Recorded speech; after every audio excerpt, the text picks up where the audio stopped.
What is up, everybody? It's the Inhuman one here, and today I'm going to be featuring part 1 of the live 100% guide for Enotria, the last song.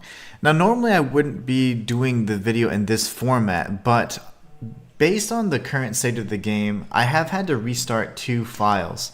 The first file that I was doing the challenge run on was completely erased on September 21st because the demo was also installed on the same console, and if there's a save file for the demo, there was a conflict that corrupted your data and conversely deleted it all. So I had to restart. So this weekend I said, you know what, I'll go ahead and get right to the point where I was at.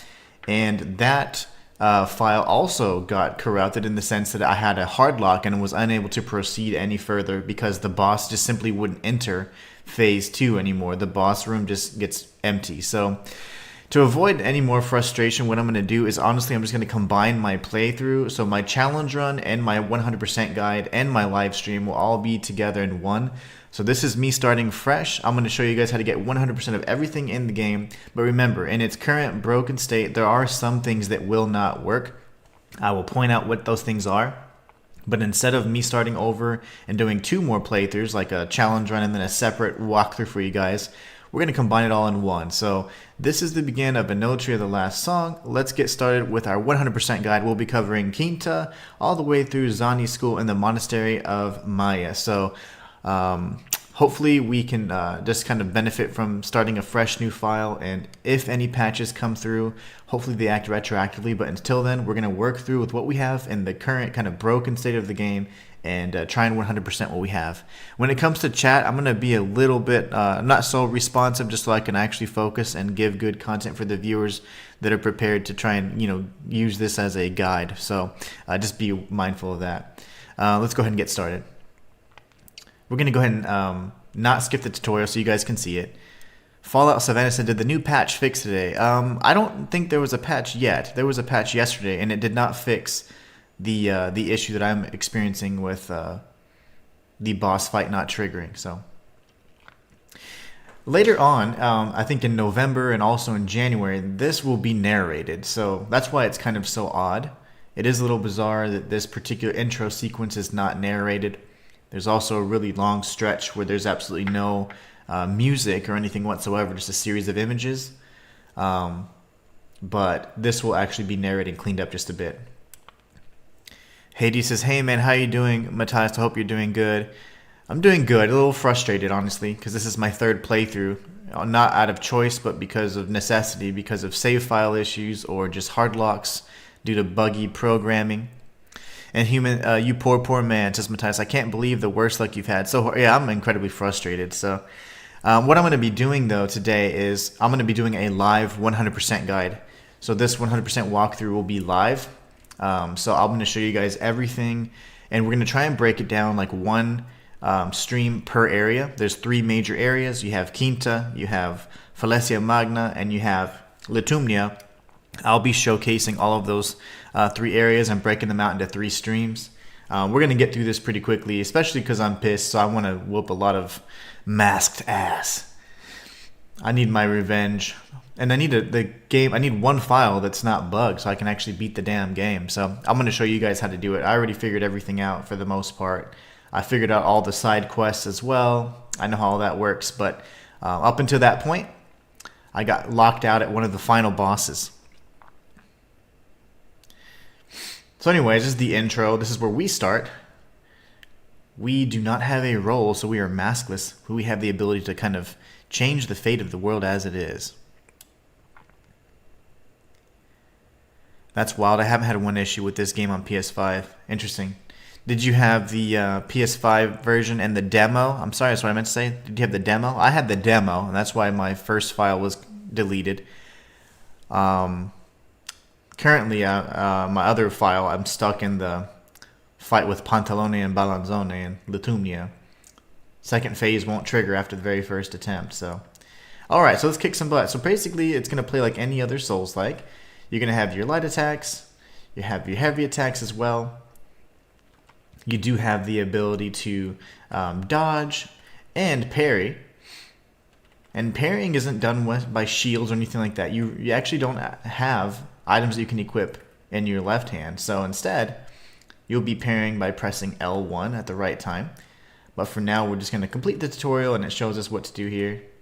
He was going to throw something, but I guess he decided against it. This tutorial here is relatively safe. The enemies don't deal tons of damage, but you do have a finite amount of health. Like, you can technically die. They give you a pretty tough guy to parry, in my opinion. These attacks are actually pretty difficult to read as opposed to some of the others, but you'll be fighting lots of enemies with halberds, so it's not a bad practice. Alright, so the masked one can unravel enemies. Essentially, when you parry the enemies enough, there's a blue bar that's going to build up. And when that bar is completely full, you'll be able to initiate a finishing move. And once you do kill an enemy with a finishing move, the top left part of your health bar, you see there's a white bar, which is your health, the yellow bar, which is the stamina. The icon to the left will start glowing, and if you have a mask equipped, that will kind of awaken its effect. I don't know what the hell just happened there. My guy jumped. We'll just go ahead and do this because he needs his unraveling bar to build up. You press R1, you initiate the move, and then you take out the enemy. And unraveling and parrying are incredibly effective in this game, so it definitely pays off to get your timing down. Alright, everyone has a handful of people talking about glitches. No demo for Fallout Savannah except the Velta bugged out for me for the trophy. I haven't even, good thing I don't chase trophies, but yeah, I can only imagine, because some of the NPCs, like when I speak to NPCs, if you press X too fast, or if they have multiple lines of dialogue, the game just crashes on me when they're speaking. So you can't even do anything, you just have to actually quit out. So there might be a little bit of that in this episode, we'll see though. Matthias says, a glitch happened to me when a huge elevator in the mines. The mine totally disappeared, so it's a good thing I'd already taken the elevator once. Wow. That's insane. Alright, so now it's going to show us how to heal. That's our ammonia amber, essentially our Estus flask, if you will. You press triangle to heal. We're going to be entering our first boss fight here. Again, parrying is going to be key. And just so you know, guys, I am going to be kind of, I'm not going to be as responsive in chat so that I can be clear on my instructions for everybody watching this for the sake of the 100% guide. Alright, so let's get some parries down.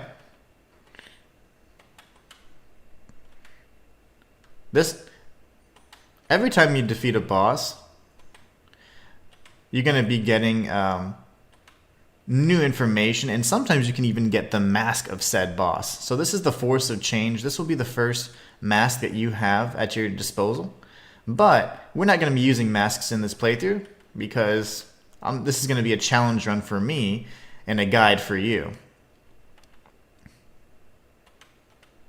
So there's the second unraveling. Now, when bosses do enter phase 2 and they typically add some additional hits like that Ardor Stomp right there, we'll be gaining that ability for ourselves.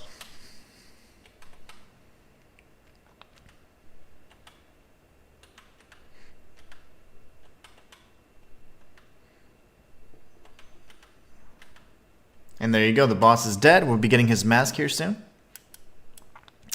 Sakti Nathan says, good job, man. Jack from Singapore, love your Black Myth videos. Keep up the good work. Thank you so much. I certainly will do my best. I am working through some frustration here because 2 of my files have been deleted. Well, 1 has been deleted, 1's been corrupted in a way that I can't move forward anymore. I'm hard locked out of it. So I'm just making this new, fresh attempt a 100% playthrough for you guys, so you guys can also get a walkthrough while I'm doing a challenge run, which I'm going to go play this game maskless pretty much. So we're going to go through and just pretty much, this here is where you can do your loadouts. Loadouts are really huge in this game because you can have up to 3 at any given time, and you can change in between any of those 2, or change between those 3 loadouts just at the press of a button. So depending on the mask that you have, you can equip a mask, and then of course weapons that correspond with that if you want to.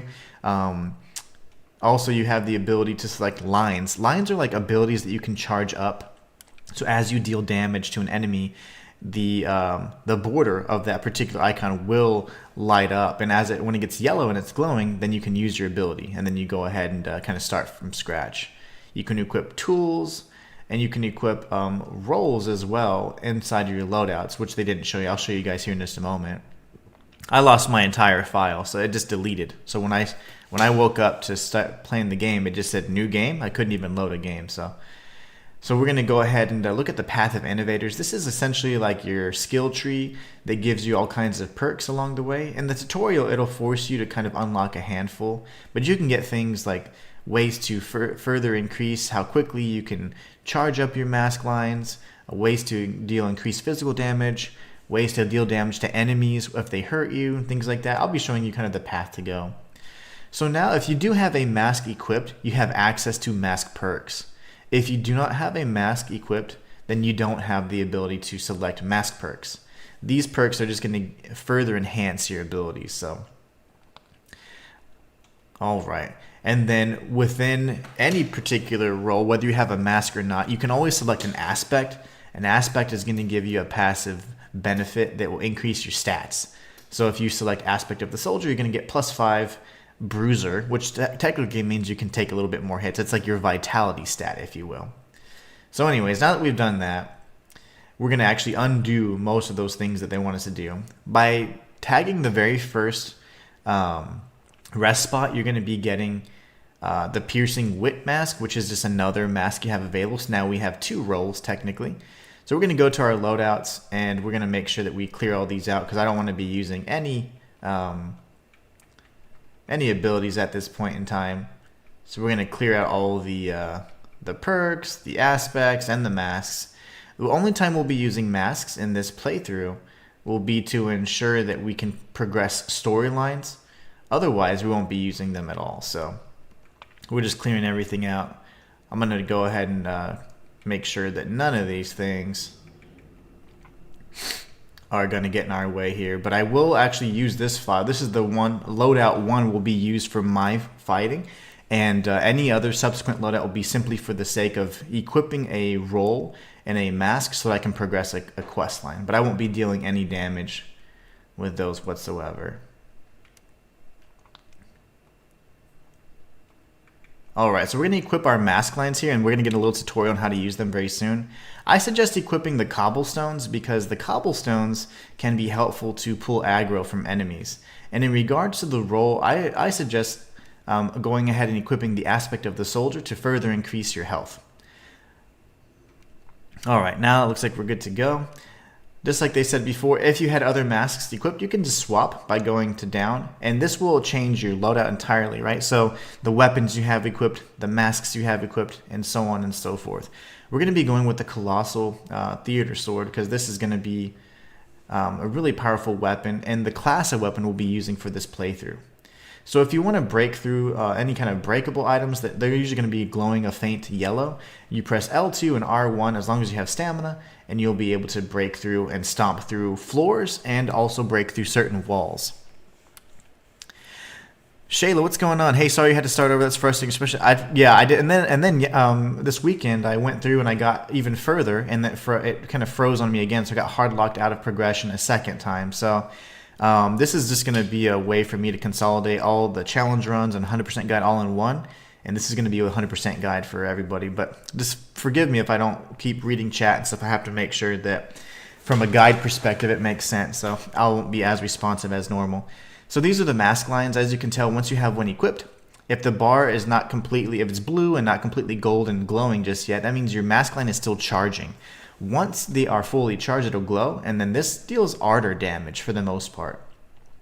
Depending on which slot you have it equipped at as well, it could be another means to infuse your weapons and things like that. So make sure we grab these things first. This enemy is not much of a challenge. He does have lots of health, and there's a reason for that. First, he's introducing that enemies can be inflicted with statuses. There's 4 statuses in general. And you'll see at the top left, right below your health bar, that each enemy type is going to have, or each elemental type will have something that it's weak to. In this instance, Fatro makes them immune to that type of damage, but they're vulnerable to Gratia. So if we had Gratia, then we could use that to deal more damage. However, this early on in the game, you typically don't have too much in terms of what you can deal. Once we defeat this guy, there's going to be a bar, or like a little diagram, I would say, underneath our health bar that'll show what is weak to what. Kind of think of like Pokemon, for example, and element types. So for now, all we're doing is building up our lines.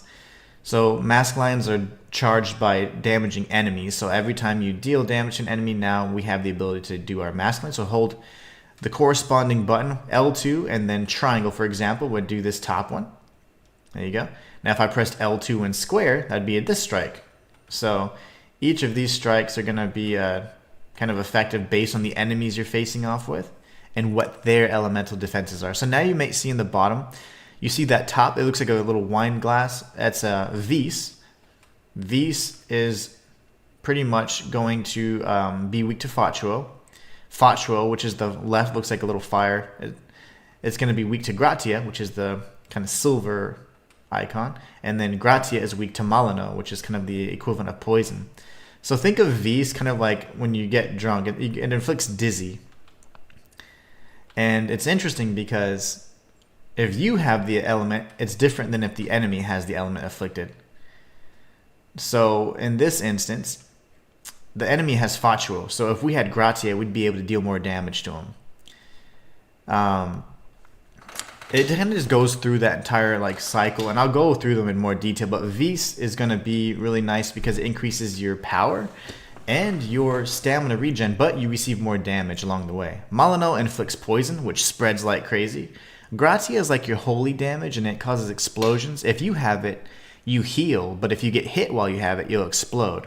And then Factuo, you can heal by attacking an enemy over time, but your elemental damage is also increased. So it's pretty cool, pretty cool.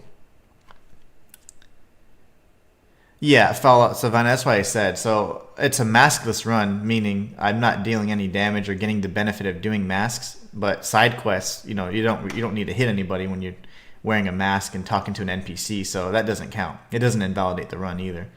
Primal elements. So there you go, talking about Vis, which inflicts dizzy, increases the damage dealt as well as stamina regen, but the cost of lowered defenses. So by jumping into this pool of wine, we're going to get Vis. And now all the damage that we deal and stamina regen's quicker, but we'll be taking more damage along the way. So that's kind of like our first introduction to our elements. So we get the Juniper Sword and an entry. If you see a blue icon, that's a lore entry. If you see a yellow icon, that's just an item. And if you see a red icon, that's a key item that will be needed to progress a quest. So what we're going to do is we're going to be leveling up, and at this point in the game, we just want to beef up our Bruiser to 15, and then we're going to get our Elementalist to 15 as well. The rest of the time, we're going to be upgrading just Bruiser and Assassin. So Bruiser means health and defense, so we're going to get that up really quickly, really high really quickly, and then our Assassin is going to be our attack power, so we want that high as well. We only need Elementalist to 15 so that we can equip the weapon that's going to be our kind of our go-to weapon for the entire run. And it's an incredibly powerful poison dealing weapon that is just pretty solid in terms of, you know, damage dealing and just dealing with most of the enemies in this game. There'll only be one other thing we need to do to kind of face off with enemies that are resistant to Malino, and I'll explain that in due time. But anyway, so I like to go ahead and use Layer of Thorns. So if we suffer melee damage, the attacker actually receives damage as well, so it's not a bad thing to have. Upon dealing damage, stamina regens briefly increase. That's also good. And we're going to keep working our way through these because these are going to be pretty nice. There's a few boons that will automatically result in like insta-kills and things like that, so we're definitely going to be going that pathway for sure. So dealing damage with light attacks increases the damage of heavy attacks and vice versa. So that's obviously a really nice synergy there. Alright, so looking good so far. Path of Preservation and the Path of Fury are going to be nice. We're going to continue down this way though because at some point we want to do the finishing moves where you can get insta-kills. So that's going to be one of the bigger things we do here before long. So as we build up more... it's called inspiration, which you get from getting like lore entries and things like that. We'll be able to use points on the Path of Innovators branch. So aside from that, our loadouts are good because we're not going to be using anything. And let's go ahead and move on. So we're heading this way now. This is going to be a really beautiful field, sunflowers, but I've seen it too many times too soon, so I'm angry. Field of Beginnings. Holding circle does allow you to sprint, and then we have a dedicated jump button, just so you know. There's going to be two enemies over here. We want to definitely get their attention just because we want to get the entries for our compendium.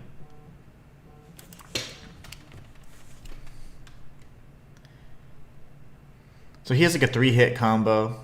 If you let him hit you, he's going to deal tons of damage. These guys are pretty strong, actually, especially early on in the game. They're quite tanky.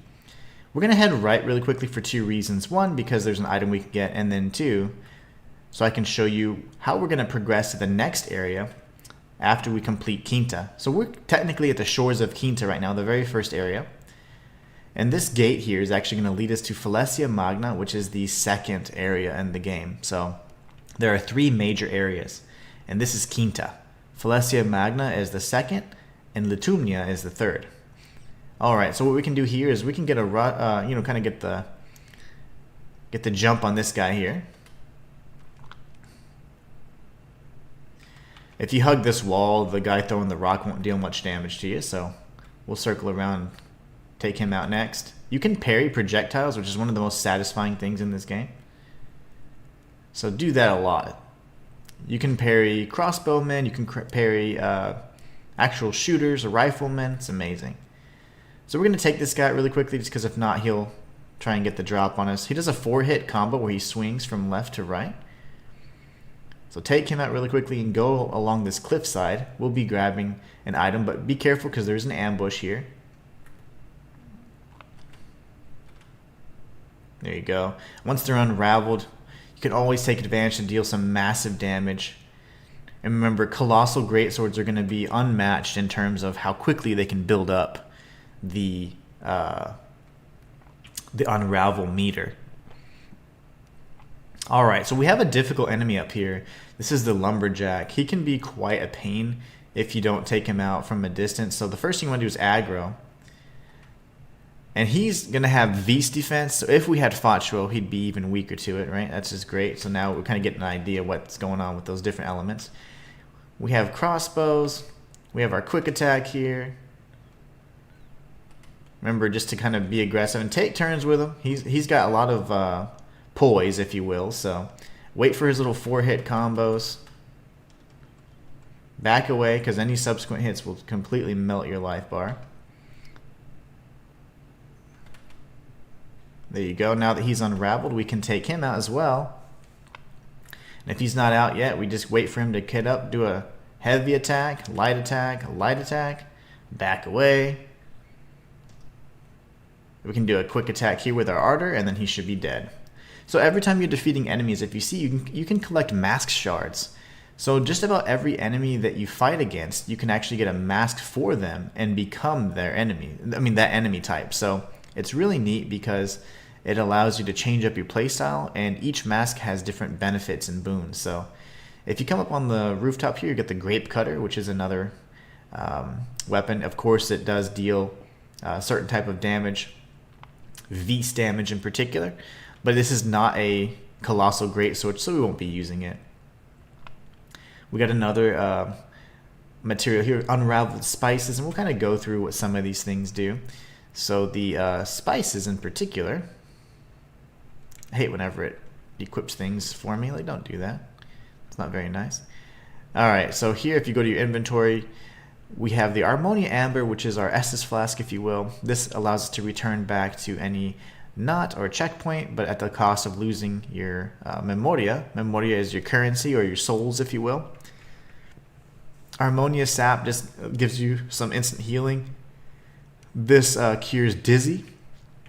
These little shards here are going to be Memoria shards. So memory, of course, is your currency. So if you, these are the consumable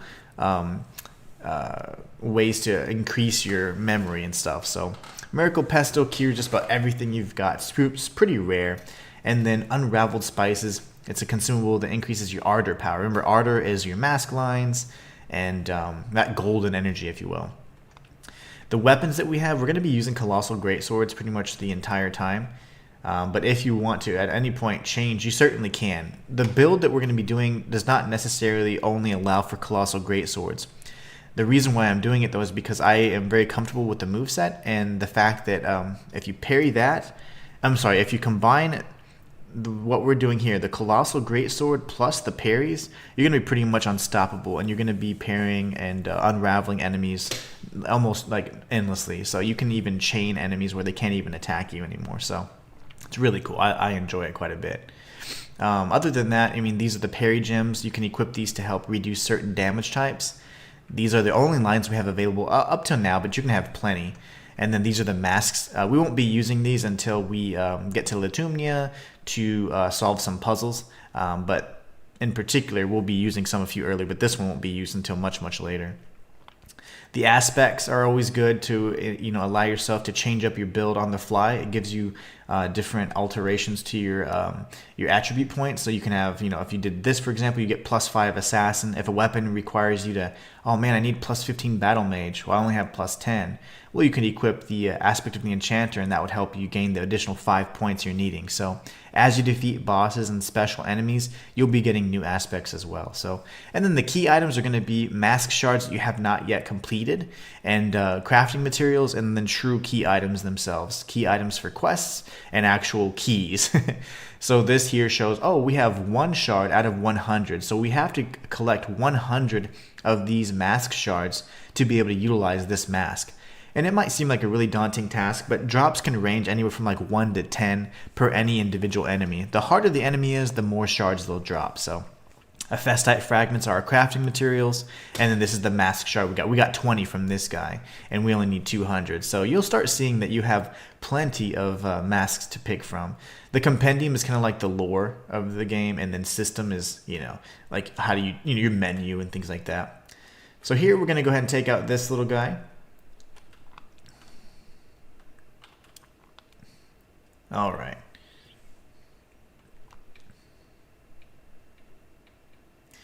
And then we'll take out his little brother. Parrying projectiles is very helpful, says Matthias. Absolutely. Parrying projectiles is one of the best things you can do because they try and get you from a range, but once you, say you parry an enemy that's ranged enough, every time you do a parry on their projectile, that also builds up their unravel bar. Ranged enemies tend to have very short unravel bars, so you can actually parry an enemy from a distance and completely freeze them in that onslaught they have from afar. And then you can safely just run around and explore the area while they're kind of stunned. So just so you know, we went around this scenic route because this way would have been the way where we dealt with that guy with the pink knife and the stones, but you would have missed out on all those goodies from up above.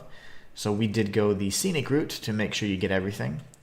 We're going to go ahead and rest here so we can rest at this checkpoint and regain our, replenish our health. So from 2 Armonia Amber uses, we're going to have 5. And now we can continue to level up a bit. Remember, we're going to go ahead and get our Bruiser up to 15. And then we're going to get Elementus up to 15 as well. And then we'll continue moving Bruiser and Assassin up, and before long we'll get those up to 50 each, and you're going to be just not only have a monstrous health bar, but you'll be able to deal with pretty much any threat along the way. So here, just an example. He's kind of slow, so let's see. These projectiles can be dealt with from afar, even these.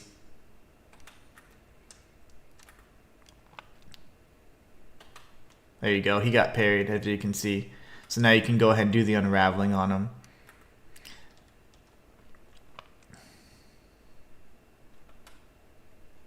There you go. 4 strikes. So once he's done, you can go in for your attacks and finish him off. These guys are chatting, just talking a bunch of crap. It doesn't really matter. All we're going to do is open up this chest, because this does matter. We're going to get this loot right here. So we have several enemies to kind of take out here. They're all kind of situated in such a way to trick you, but you don't really need to fall for the trick. Old forks are just consumable items you can throw. So like things used to distract enemies, so nothing too crazy there. There you go. We took out all the enemies that were trying to ambush us. We're going to be heading this way.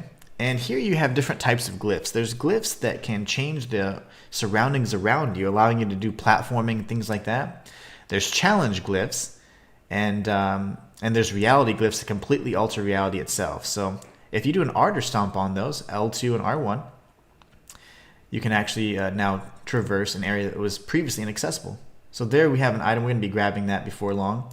But you want to rush into the cave first to take out this guy. Otherwise, he's going to aggro all of his friends. So this is an enemy that is not beefed up with any Vs or anything like that. So he is pretty weak. And if you just kind of do an onslaught like that, using your melee strikes and your ardor lines, you're going to deal tons of damage to him. So take him out really easy. Make these fights simpler than they want them to be. Like, if not, you're going to be having a whole bout with these guys, and it's no fun. There you go. The enemies they can throw faster than a colossal sword can strike. So if you see that they're winding up a throw, just wait for it. You can either dodge to the side or you can parry it and stun them. So get those 2 items on the coastline, and then we're going to go ahead and use an ardor burst again. This is where you kind of get used to the wonky jumping. So you can't really sprint when you're jumping, and I don't suggest that you do. It doesn't change your height or your distance of your jump. So instead, just hold forward on the left stick, and that's going to be pretty much the extent of how far you can jump. So we have the Coastal Harpoon. That's going to be one of the best projectile or ranged mask lines that we can equip. So we're actually going to go and equip it here on the next save point. We don't necessarily need it right now, but it is something that we don't want to sleep on it. You definitely want that. It deals crazy damage, and it actually stuns the enemy. It'll knock any enemy on their back, so it's really good. Let's see if we can get this guy's attention. We can throw a rock at his back, and we can come on in here. R1, R1, and he's dead. And then we're going to wait for this guy as well. The torch enemies do actually drop their torches. Most enemies drop their, not only do they drop mask shards, but they drop their weapons as well. 1, 2, 3, 4, and then we can go ahead and strike him. He's ripe for the taking. Watch out for this projectile user here. He's not very accurate, so you're good. Alright, now he's dead. We can grab these Ephesite fragments, which are, of course, the upgrade materials. And then we're going to run up this hill. There's going to be 2 paths you can take, left or right. We want to go left first so we can get some health upgrades. So normally what I do is I try and get his attention, throw a rock at his head. There you go. He knows we're here. He's ready for us. He's just taking his time, though.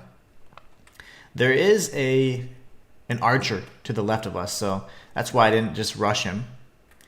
But this is a good example. Like, say for example, you are unable to get to this enemy in time.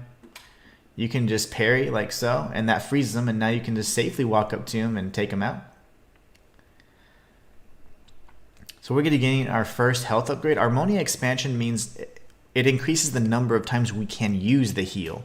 So we had 5, now we can use a 6th heal. You also get Harmonia amplifiers, which means the potency of each heal is increased. So I believe you can get, I want to say 15 heals and 20 amplifiers. So you're going to get like plus 20 heal at some point, where it's just really effective. Alright, so we're going to be throwing this, getting his attention. Remember, if you ever see an enemy's back, it's usually a trap. And there is an archer ready to take us out, so we got to be careful there. Use all of your ardor abilities that you've been saving up, and now we have the archer. You can just parry that like so and take them out. I didn't want to rush through this area necessarily, because if you do, you're going to miss this secret here. Remember I mentioned there was an item on the rooftop? Well, that right there is Harmonia Sap. It's just a consumable heal. But we're going to be getting a different variant of the crafting material or upgrade material for our weapon. So we have regular Ephesite materials, and then you have unraveled Ephesite materials. Unraveled means it's going to be used to upgrade a special weapon or a special variant of whatever class of thing you're upgrading. So if you use the regular Ephesite, that's just for a standard weapon. If you use unraveled, that's for a special weapon. So now we've got some unraveled Ephesite nuggets. So off to the left, we're going to be actually exploring there in just a moment, but grab this item first. And then we're introduced to reality rifts. That's a reality rift, but we're not going to mess with it yet. If you go there first, you'll miss out on all these secrets. So instead, let these guys just kind of take a dive. Yay. And then we're going to be grabbing this lore item over here. Now, normally, most players would just go straight and interact with the reality rift, and then that would form a bridge that you could cross all the way to that side and get to the actual village of Quinta itself. But instead, what we're going to be doing is we're going to be dropping down here, and we'll be getting one of the best weapons in the game, in my opinion. In my opinion, it actually probably is the best weapon in the game. So first things first, we're going over here, and you grab the Colossal Greaser. The Colossal Greaser is the weapon that we will be using pretty much almost exclusively. It's one of the best weapons in the game.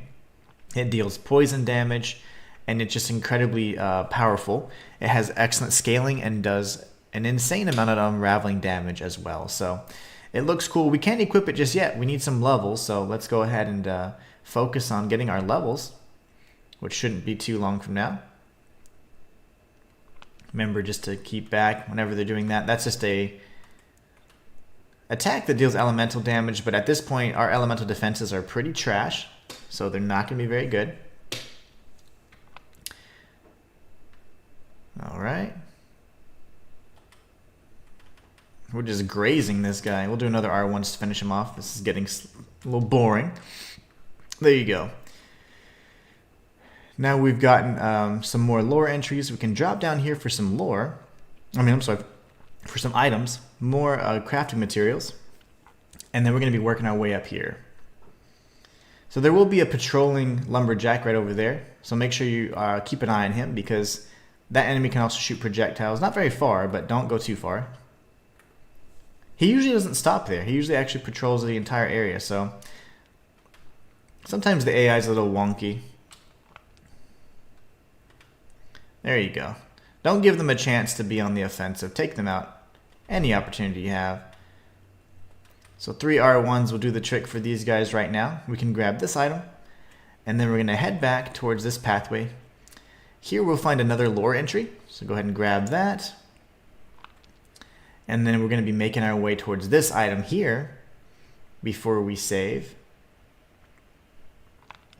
So just so you know, there is a pathway to drop down from here, from the other side, once you've actually built the bridge, but it's not easy to miss at all. But I mean, it is something that people, I probably more often than not pay attention to.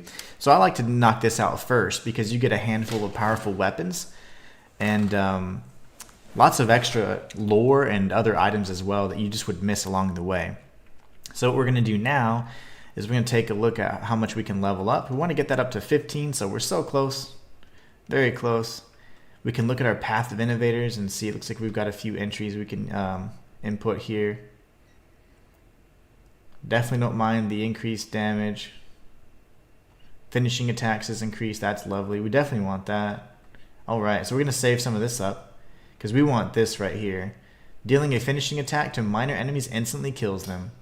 That way, as soon as we unravel an enemy, we're automatically going to kill them and get that experience, so that's good. This guy's going to run up and try and do a little trick, apparently.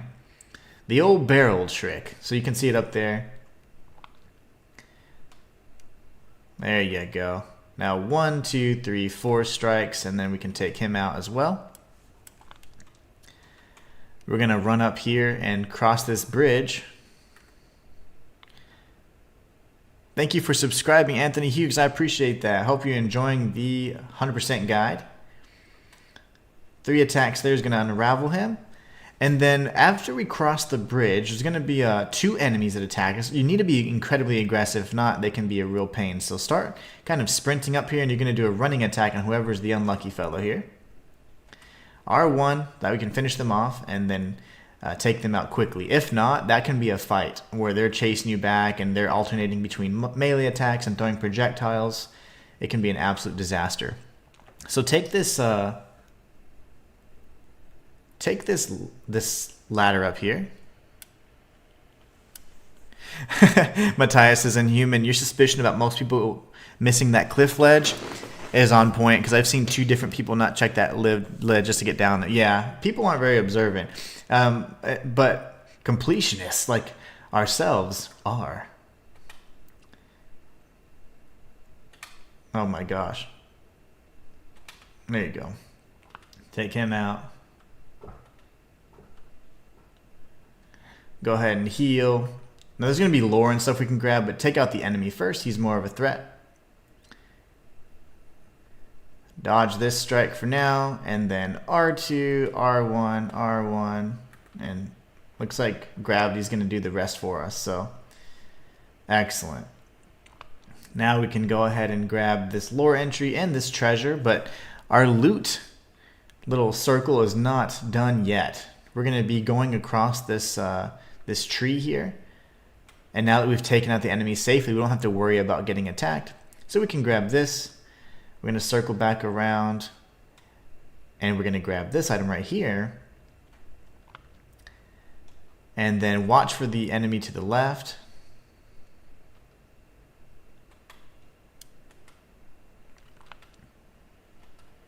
There you go. You can just unravel or attack them. It doesn't matter. You can do however you want. If you break those, you know, these little barrels, that actually is full of vis or wine, so you're going to get the vis effect. Here we have a breakable wall, so use your Ardor Stop, L2, R1 to do the burst. And then we can grab this right here. There will be a challenge rift you can do up here, but before that, so challenge rifts are indicated by the red. We want to go over here first, do some platforming, and break this guy down. He's going to give us another type of mask line, so we have the Vow of Purity.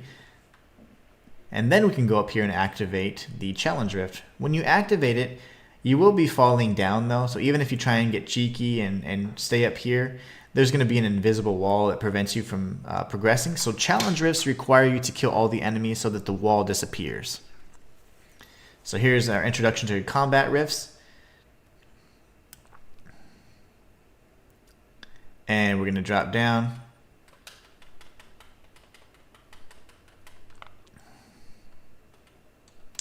So these enemies all have dizzy.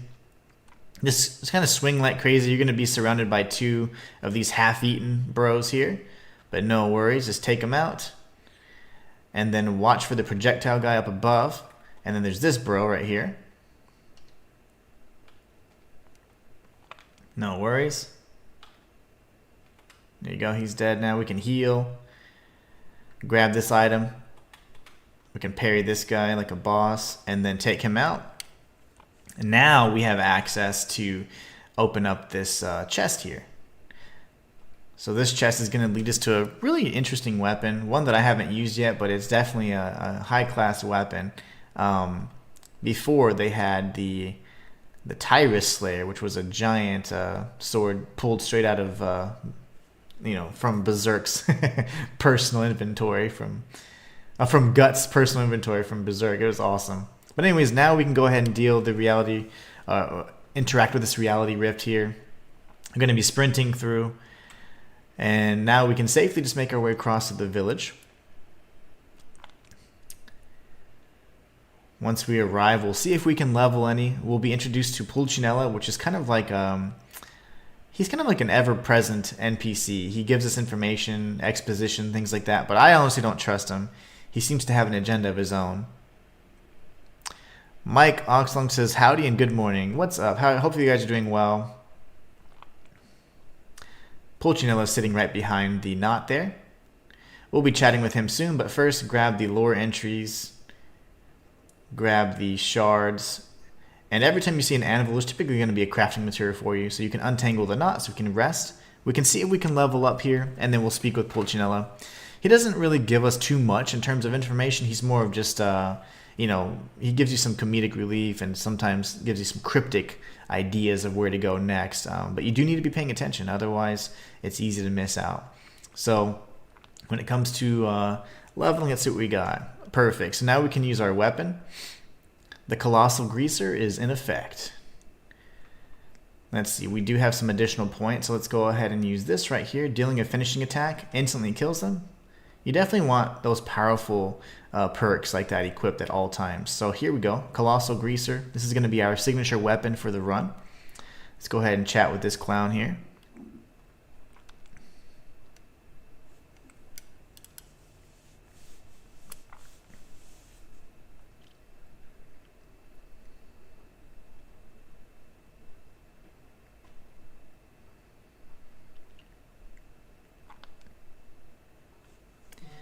And we'll be going through as much as we can in this particular area. My goal will be to clear out not only Quinta, but Zani School and the Monastery of Maja, or Maya. It's M-A-J-A, but it is pronounced Maya. So there's an item right there we're going to be getting. There's some rooftop exploration we'll be doing here before long. But first things first, let's go ahead and go back from kind of this direction that we came so I can kind of pull the world together for you guys. So here is the scaffolding that would be on the other side of the bridge that we just crossed. If you drop down from here, this is just going to take us back to where the lumberjack was and where we found the colossal greaser. So it all kind of just pulls together. I just like to show you guys that way you're understanding like where you came from, where to go next, and how the world connects.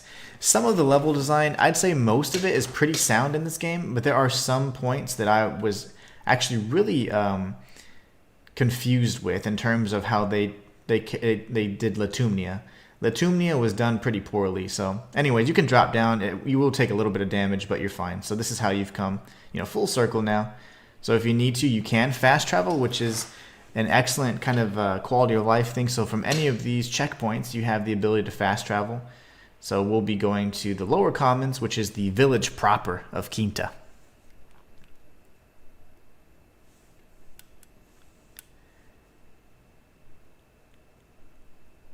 Oh yeah, the engineers. That was annoying. I missed that one, and I got it and my second playthrough, and then of course that's the one that got corrupted as well. So each of my playthroughs have been corrupted so far. Go up the stairs, grab this chest, but yeah, that's a challenge rift that was pretty tough just because of the platforming.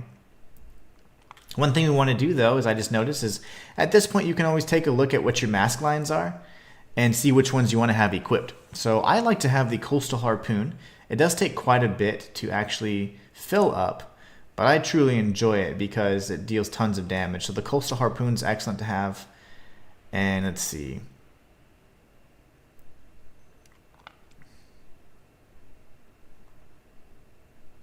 We could do that for now. We'll be changing them a little bit later once we defeat Curtis. There's a handful of more useful ones we can start using. But now with the Colossal Greaser, we're going to be seeing that we're dealing Malano, or poison damage.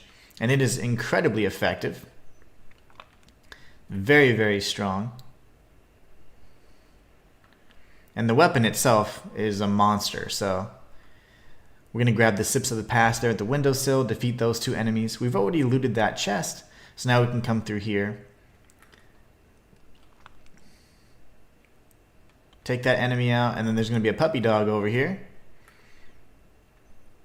He's an idiot, though. He didn't know how to jump across barrels, so you're going to teach him how to do so. Grab the shard over here, and then there'll be another enemy. You can always use your shadows and kind of context clues to make sure you know what's up ahead.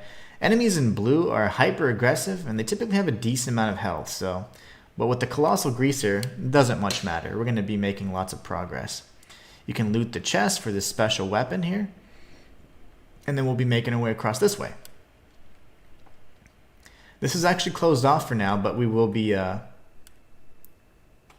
opening it off in due time. So we can use our unraveling if you want to, do the finishing move, and there'll be an enemy behind us. Take him out.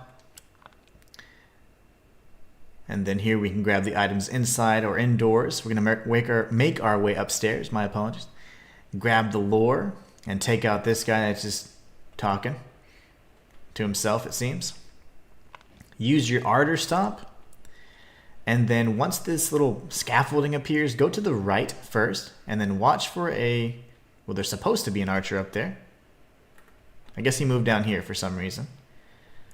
But if you're close enough, you can actually push this. If you get too close, it will explode in your face. So there you go. There's the archer. He's supposed to be right here, actually. You can push down the barrel. It doesn't actually do anything special. But you want to grab the item. Now you want to come across this way. And if you remember the item that I just told you about regarding Pulcinella's kind of area is right here. So you can go down, drop down, grab it. That's the Ephestite nugget. Now you want to circle back around. And we're going to do one more little loop because there's this item in here that we're going to be grabbing. So you see that chest? We're going to be looting that here in due time. So now what we do is we make our way back up the stairs. We're going to use the ardor stomp to trigger the scaffolding to appear. And now we can go left. We'll use the ardor stomp yet again. Loot the chest. And then we can open up this little door here, and now we're free. We'll be opening up this checkpoint over to the left as well. But that's all in due time. Wait for him to do his thing. There you go, take him out.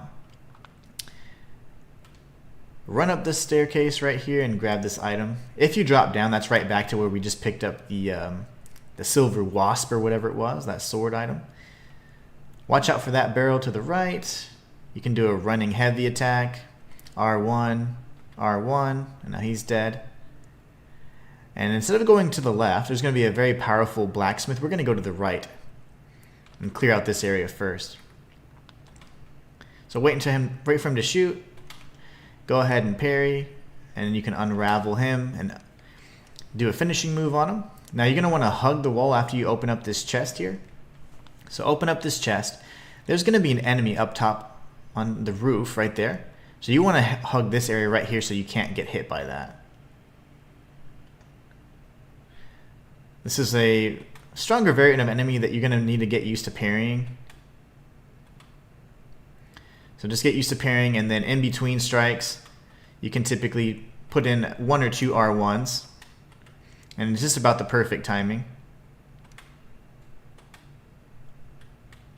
There you go. Now that he's unraveled, he's also sick. If an enemy is sick, they will also get anybody around them sick, including yourself. So just be careful there. We now got the key item to enter this place, so we'll be using that in just a moment. But remember, there is an enemy above us. There's actually nothing over here to the right, but I just want to show you guys anyways. Just roll every once in a while just to avoid getting struck in the back. And we're going to grab this lore item, and then we're going to come down and we're going to enter this little pathway here. This is where we use the Estella de Torre key. Now from here, we grab the 100-year brew, and then you're going to notice that all these doorways are kind of closed off.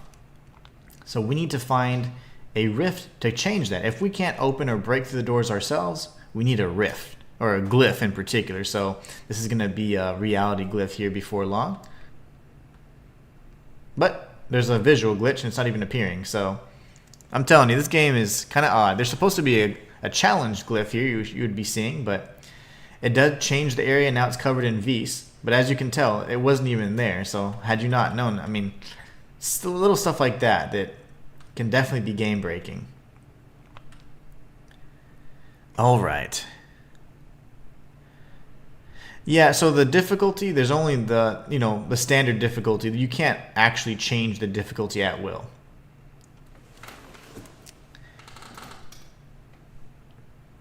We have a new ability now. We can go upstairs, and this is where we'll be searching for some additional goodies right over here, and in the new chest. Thank you so much for answering questions in the chat, Matthias. I appreciate that. Yeah, I'm trying to focus. I apologize. If this was a standard challenge run, I'd be all up and able to answer all your guys' questions.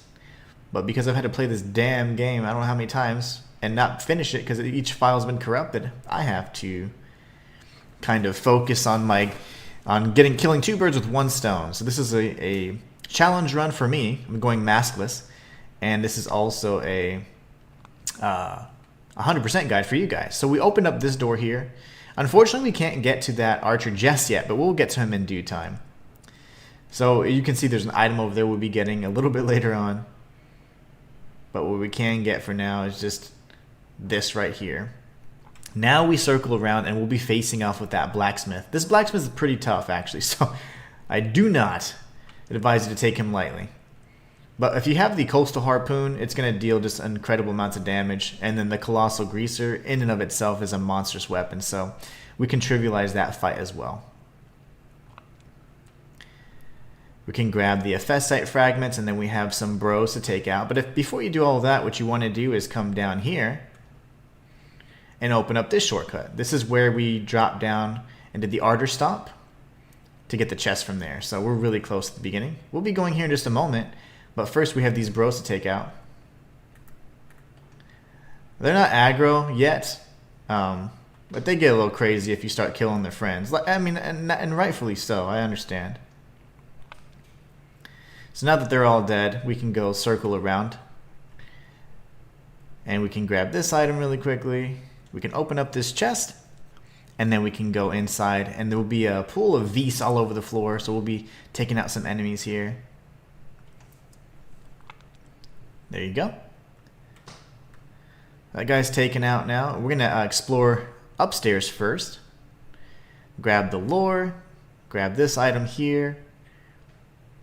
And then we'll be coming up to open up this chest.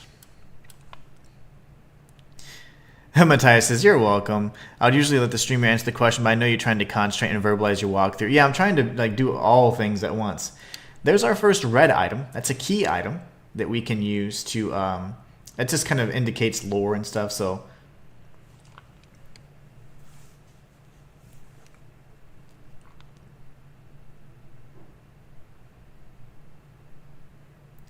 Pulcinella speaks in riddles, and he loves alliteration.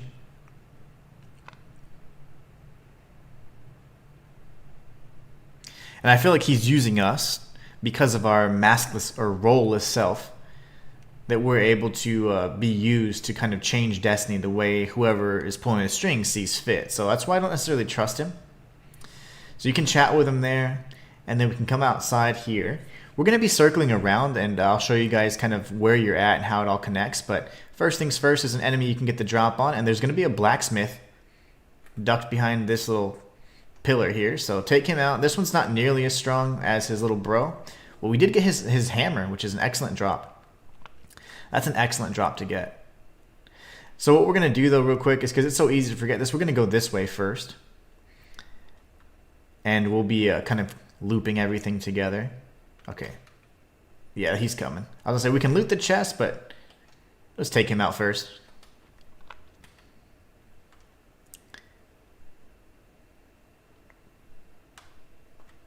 Really?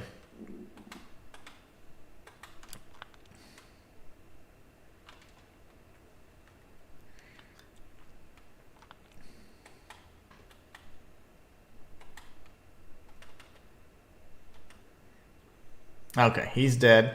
Now we can loot this chest right here. We got the headstrong banner. We got this bro, so we'll start off with a running attack. R1, R1, and he's dead. Remember, you get more shards by defeating these enemies, so it's always a good thing. So if you go over to the left, this is going to open up the shortcut that leads directly to the save point. So this is the entrance save point where Pulcinella is sitting right there, so connects it all for you. Can use our projectile heal because he kind of hit us pretty hard there. He usually does 4 strikes, so just be mindful of that anyways. Wait for our stamina to rebuild, do an R2.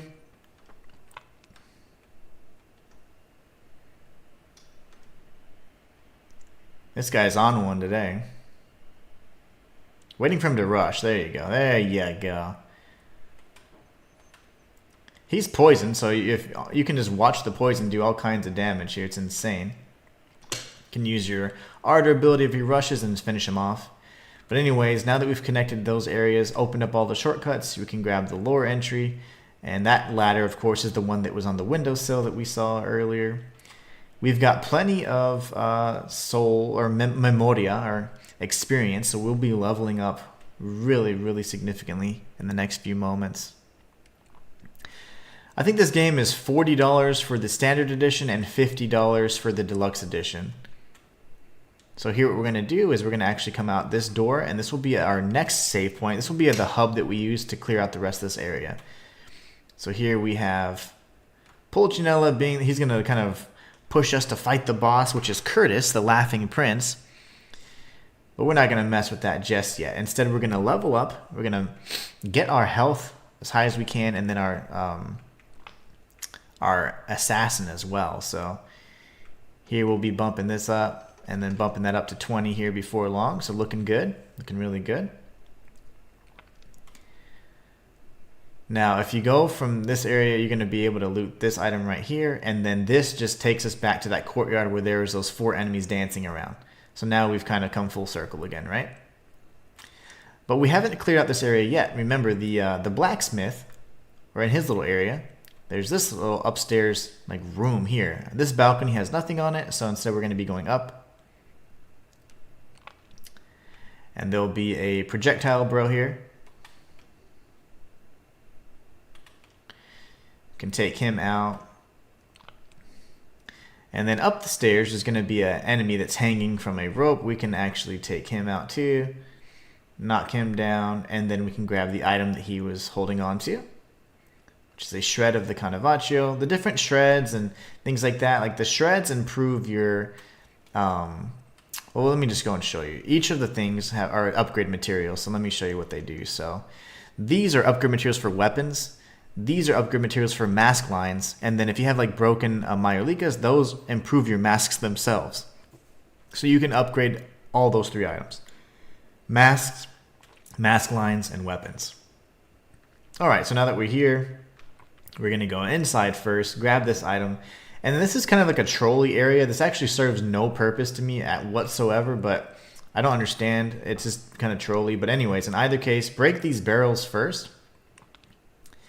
And then when you're here, there's going to be an archer on this side, or a crossbowman, and a crossbowman here too. So just sit tight and then get ready to parry. So as soon as the reality glyph or the challenge glyph takes place, scoot up a bit and then just prepare to attack. There you go. Now you can do your unraveling. Heal.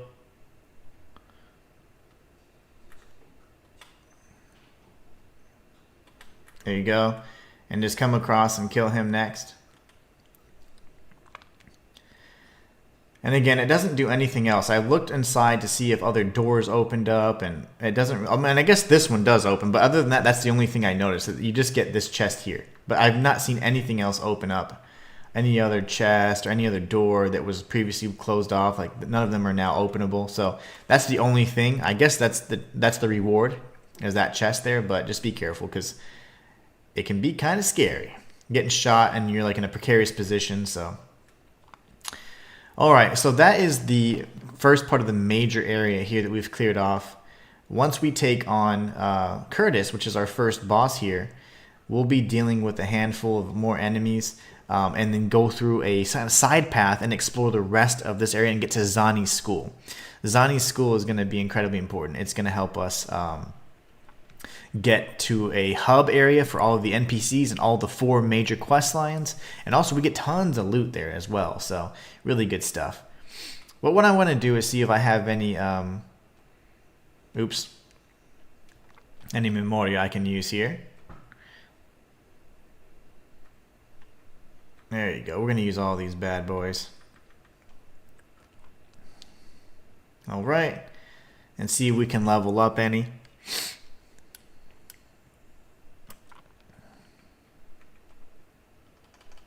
Get that up to level 19. Looks good.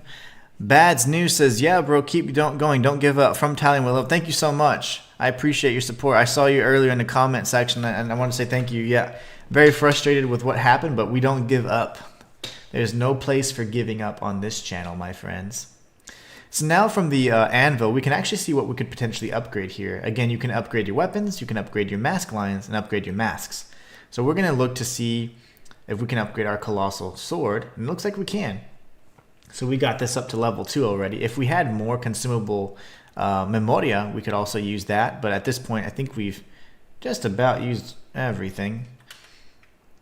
We've got these right here we could use as well, so why not? Let's see if I have anything else. Nope, that's it for now. So let's see, is this sufficient for us to upgrade even further? Go to our colossal greaser. Looks like we can level it up even once again. So now we got it up to level 2. This thing's going to be pretty monstrous. So really excited about that. We can talk to Pulcinella, and he just tells us to go and compose carnage. We'll be facing off with Curtis right now, the Laughing Prince. And we'll take him out. This is a notification that your mask lines completely lose all of their leveling, or they just get depleted once you enter a boss area, so no worries.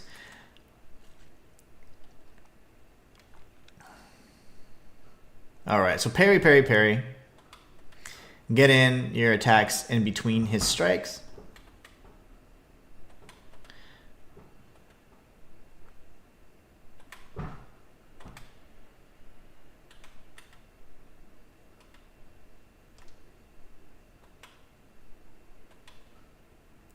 Now that he's on his butt, we can heal for a bit. He's going to be in phase 2, which is unfortunate he changed that late or this early, because now he's going to be in phase 2 for a while. Phase 2 is quite aggressive, so you want to just, if you can, continue the onslaught, continue the parries. Let the poison do its work. But if he rushes you, dodge to the side.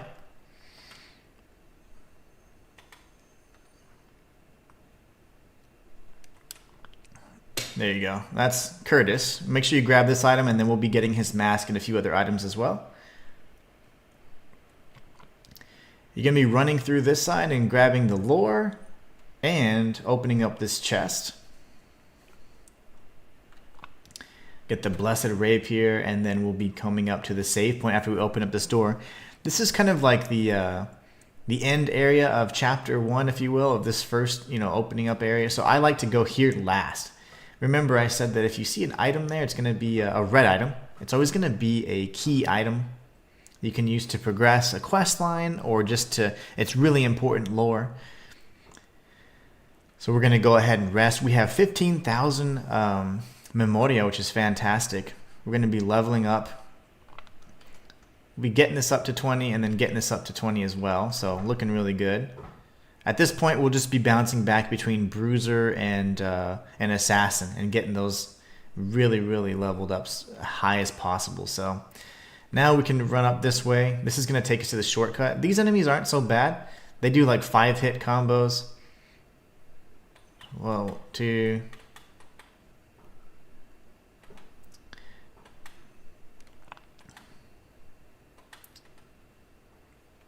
Once you take them out, though, they're instantly killed, especially if you have that Path of Innovators perk that I showed you about. You can interrupt their orbs if you attack these guys fast enough. And then we can tuck in here and grab the item. Some Hephestite fragments. We're going to be needing these for leveling, of course. We can grab this item here, and then we're going to grab some lore and head up the ladder. Here inside, this is actually going to take us right back out to the sunny, pretty area. And we'll be exploring the rest all the way until we get to Zani's school. Zani is one of the actor bosses. Those bosses are like the major bosses in any particular area. So once you defeat them, you're doing something good. All right, we can open up this chest now. Grab the shreds of Carnavaccio. We'll drop down. Grab these items, and then we can open up this door, and we're going to be on the other side of the village of Quinta. So from here, there's a few things you can do. That door is going to be locked. We'll be opening that up a little bit later.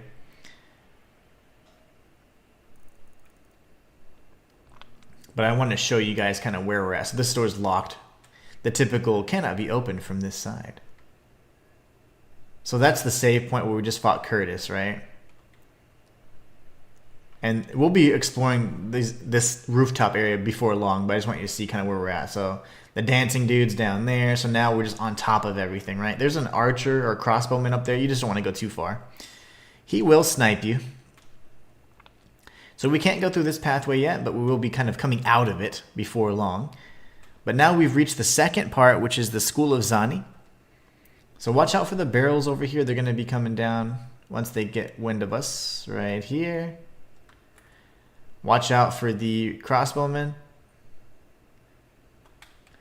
We're going to run and go ahead and finish him off.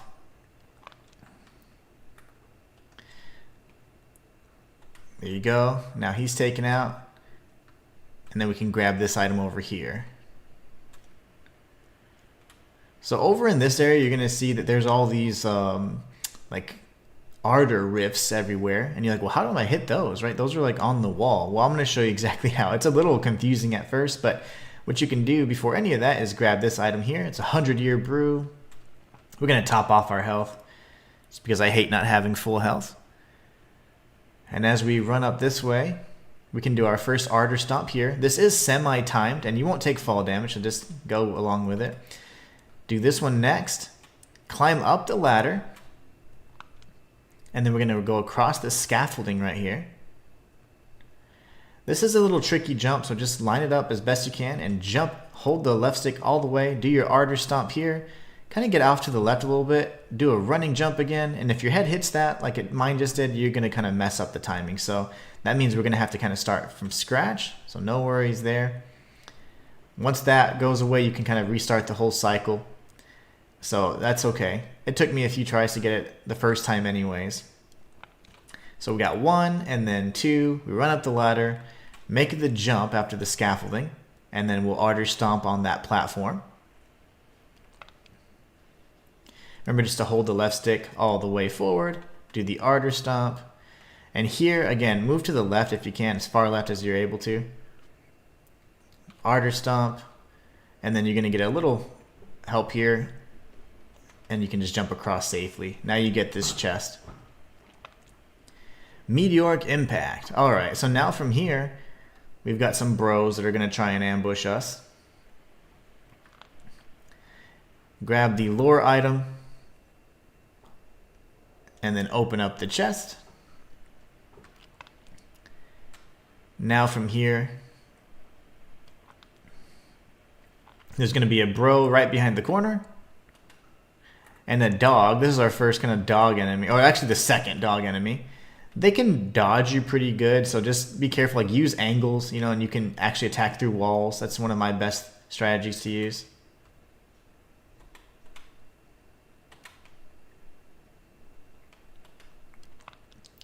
He just wasn't sure what he wanted to do.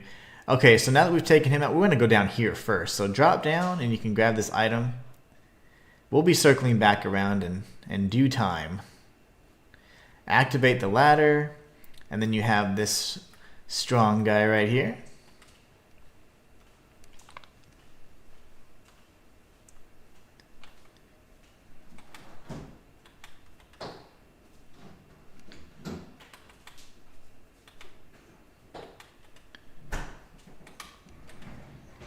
There you go, unraveled. We can go ahead and take him out now. And this is actually going to circle us back to the earlier part of this town. It's kind of cool. So we can open up this chest, and then we'll be on the upper rooftops. So if you remember this guy, down below is when we use the key to the Estello. This jerk, we can definitely get our revenge on him now. Take him out. Grab the item that's next to him. And then we're going to be circling back down and around. Activate this ladder before you just go on it, because you will, obviously lose the ability to use it. If you just drop down, you won't be able to actually come back up. So what we're going to do is we're going to be grabbing that in just a moment. But first, we go across. And there's a few close quarters combat kind of areas around here. We have some enemies in cramped quarters. Grab this item very quickly and then scoot forward, because this guy will start trying to shoot you. There you go. You can parry that like a boss and then take out this guy. Just so that you know, there's really nothing that you get like from being back here. It just kind of takes you right back to where you were, right? So don't worry about that just yet. Instead, continue down this pathway, and you're going to be ambushed by one of the blue guys. The blue guys, in my opinion, are actually the most like berserk. They're like absolute berserkers, I tell you. So I just use your ardor abilities to interrupt them. And they are so aggressive, they don't really let you breathe, so... Take this. Alright, we got Bloodlust now. And then this is the door that was locked previously. So now we've kind of opened up the pathway, right? Remember I said this is the shortcut's locked? Well, there it is. But we're not done yet. We still have some loot to grab, so we got to go up and around here. You can jump on this building if you want to. Honestly, you just need to get to this rooftop and then carefully drop down. From this side, you can drop down just by running off, and then you're safe. So easy peasy. And there's not like necessarily like a quick or easy way back. So I mean, unless you just want to use your teleportation, like your hymn of return. But I usually just run up here and then just go all the way back through. It's not that big a deal. You could use the ladders and all that stuff, but it's not too far of a hike. And while we're here, we're going to upgrade our weapon as well. So we're going to go ahead and upgrade this as much as we can. So we now got it up to +3. Love that. And every time we're going to be going right into brutality and assassin, so we can increase our health and defense, and so we can increase our own physical damage. So those are going to be leveled pretty evenly. You're going to see that they're going to be maybe 5, or as most you might see is 5 to 7 points apart from each other, but not too much. Alright, so we still have a decent amount of heals. If you needed to kind of top off, feel free to rest there. But we're just going to circle around, come up the ladder, and then go right back to where we were just at. Matthias says, I'm level 106 and it cost me 130k Memoria just to level up once. But I got to get Bruiser up to 50 so I can use the Tyrus Slayer. Yeah. Yeah, you must have leveled up like maybe Trickster Elementalist. But I just only did Bruiser and Assassin just for the sake of the being a tanky, damage dealing mofo. Alright, so now we're good. That's the shortcut. We're right back where we started. We've already defeated these enemies. We completed this little puzzle. And we took out the archer or the crossbowman that was on the kind of like the near the rooftop area. So we took him out on this side, so we're all good. Now all we have is a handful of these bros. They're just hopping around. So R2, R1, he's dead. And you want to circle around the back here and you can grab some loot.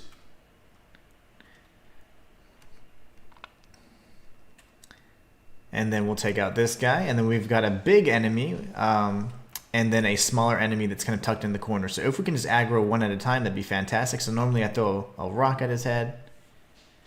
And he's pissed. That's good. That's exactly what we want. But stay over here though so you don't aggro everybody and their grandma and their nonna, if we want to keep it in the Italian inspiration here. Nonna means grandma.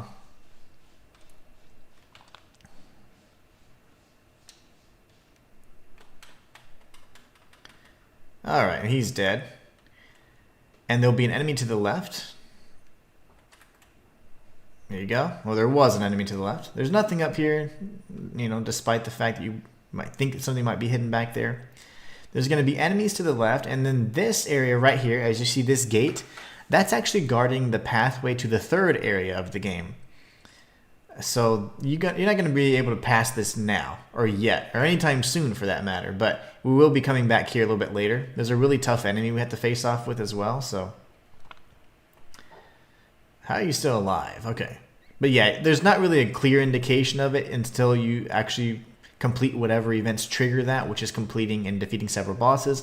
And Pulcinella will kind of just show you a brief picture of the gate, and it's like supposed to be enough to be like, oh yes, I have to go there. But if you're not observant, you're definitely going to be like, where the heck do I go? So I want to show you guys now. I showed you guys the first area, Phalesia Magna, and this area right here is how you get to the third area, Latumnia. Okay? So here we have some bros. There's going to be a crossbowman behind, and then this dude. I don't know why he's just sitting there though. There you go. Come on. The blue enemies, like I said before, are really fast and aggressive, so lovely. I'm just going to do a running attack and finish him off. If he lets me. Harpoon then. There you go. Heal. And now we have a crossbow dude. We can use the parry to unravel him and take him out quickly. Matthias says, since sometimes you have a direct line to talking to the devs, did they happen to mention whether or not they have plans to add a storage box? No, they haven't they haven't reached out to me or responded to me since the initial conversations I had during after the demo had come out is when I initially spoke with them, and then right before launch, but they haven't spoken to me since.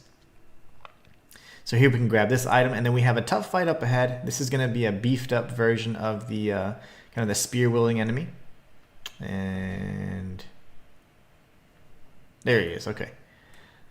I was like, game, don't break on me. Not yet. The game usually is fine until you get to chapter 3. Well, he's over here just donking around. I'm over here. My eyes are up here. Alright, so hi.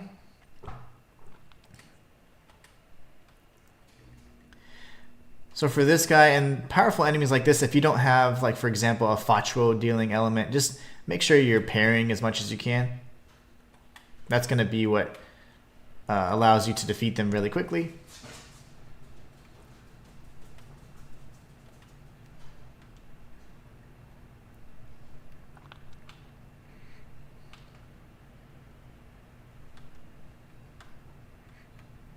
When you have different elevations, keep them on the higher elevation, that way they can miss most of their strikes. One more hit from this guy and before he buffs up his sword, and then we can go ahead and unravel, and this will probably get him just about dead. So we'll do an R1 as he comes up, and he's dead. So now we have a new role. All those elite enemies typically actually reward you with something. So if you go up this pathway, you're going to get to Zani's school, but if you go this way, you can get Cooper's hammer, which is going to be our way of dealing with enemies that have very high Molyneux defense. So Cooper's hammer, although I hate the moveset, is a pretty decent weapon because it will allow us to offset the Molyneux defense. So this here is going to be a way to get to the monastery area, and then we'll be taking this, but for now what I want to do is I want to just tag the save point so that you guys know where it's at, and we'll be returning here a little bit later. But we're not necessarily going to be jumping in and doing this just yet. And so far to date, I have not seen a secret on the lift other than one in Latumnia. So just remember this guy, I'll be pointing that out later during the tree. Activate the ladder before you drop down, and then you can activate this this cord here. Untangle this knot, and this will allow you to get some sweet lore. Right here. Boom. Now that door is going to be locked right here, but we're not going to worry about that because we can just go right back up the way we came. So rest and then level up, and then we're going to be going to Zani's school next.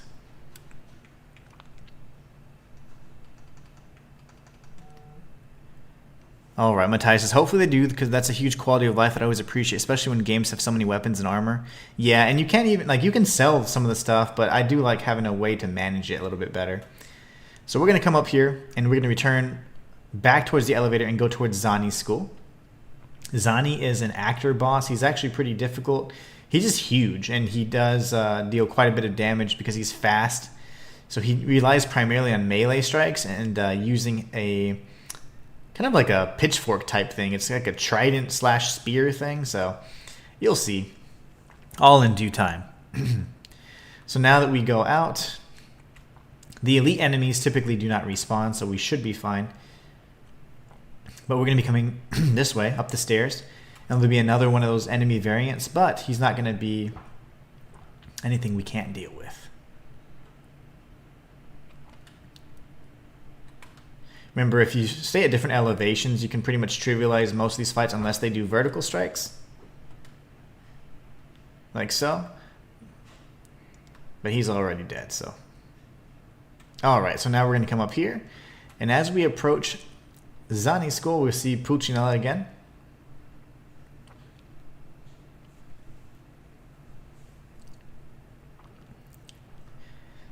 After we defeat the boss for this area, the theater that opens up is actually going to be a hub world for all of the 4 major side quests and major NPCs that are needed to get the true ending of the game.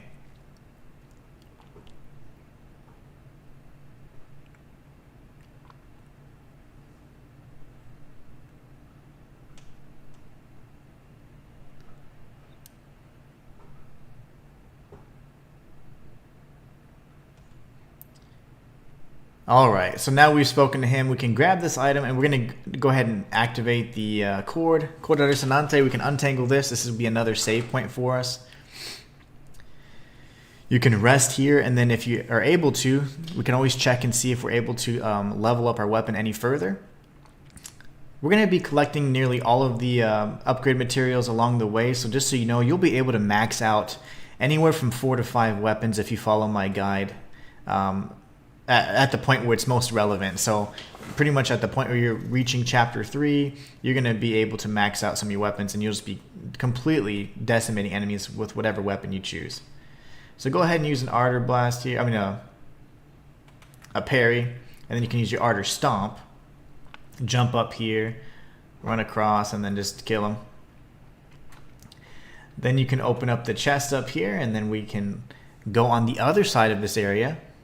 So we have Deadly Culling. I actually prefer this to be one of my lines that I use. It's a pretty powerful mask line.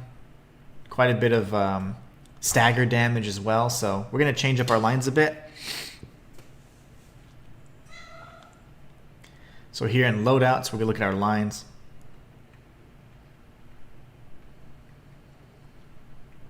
We want the culling, deadly culling, and let's see, do we have any other projectile type? Hungover strike is what I typically use, to be honest, but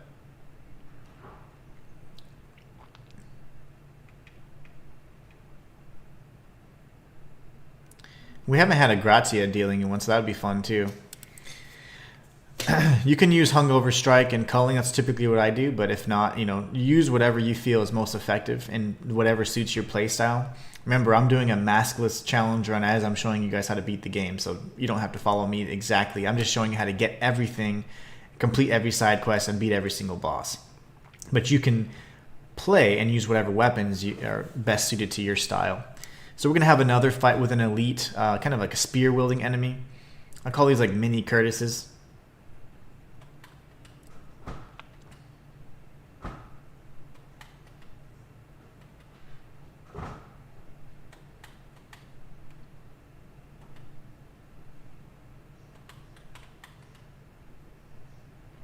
Alright, he's dead. Now we can continue on. Go up the ladder here. And then we'll be able to loot the rest of the items. So normally, you know, if you ever get somewhere and you reach a destination, you're like, wait, there's nothing here. There's always more to it, okay? So don't ever just give up quite so easy. Really? Now I have to parry you because you're a jerk. Now I have to parry you. So clearly he's guarding something, right? He's like, there's nothing up here. Well, if you drop down where he was guarding, you're going to see that there's a little scaffolding here. I'm going to always use that term. If there's wooden planks that you can use as floor, it's scaffolding. And then we're going to go ahead and open up this chest. Drop down, and we're right back where we started. So now, what we can do is with 2200 Memoria, we should have sufficient to potentially level up our weapon. So what I do is I usually just start organizing them by highest level that I can get right to it. So no, we don't have quite enough. Let's see if we have any consumable Memoria. At this point, I'm certainly more than happy to use it. I think we need 36 if I'm not mistaken. That's not sufficient there. So let's see what else we can use. These are larger shards, so we can certainly use. There you go, look at that.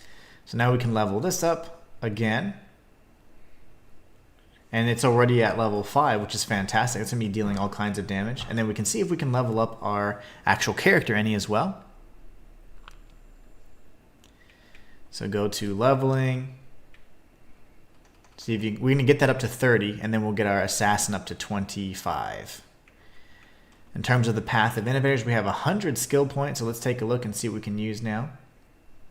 After doing a finishing attack, your stamina consumption is briefly reduced. That's not bad at all. Not bad at all. Yeah, we'll be pretty much using points as you see fit to see whatever abilities you want maxed out. All of the perks are pretty decent. There's some that say, oh, increase stamina usage at the cost of this. I don't use those.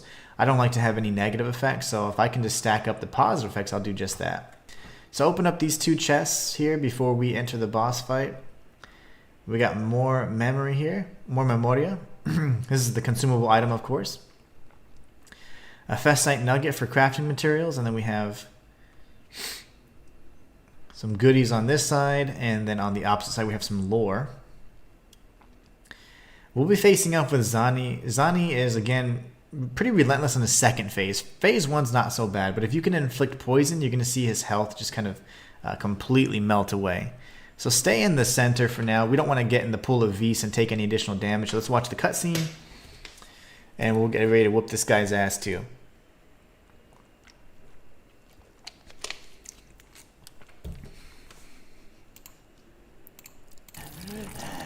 And guys, you didn't tell me that the game has been muted for like an hour, but it's fine. We haven't heard any dialogue. The whole game has been muted. That's fine. A grand celebration. I completely forgot to unmute it after my lengthy intro. But no worries, it doesn't matter. A live 100% guide is seldom perfect.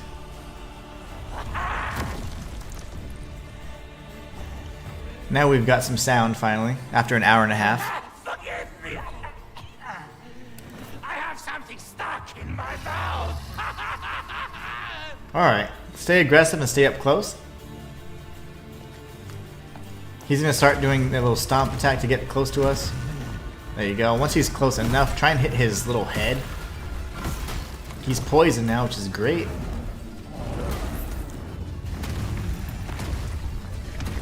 I don't know why he's going this way.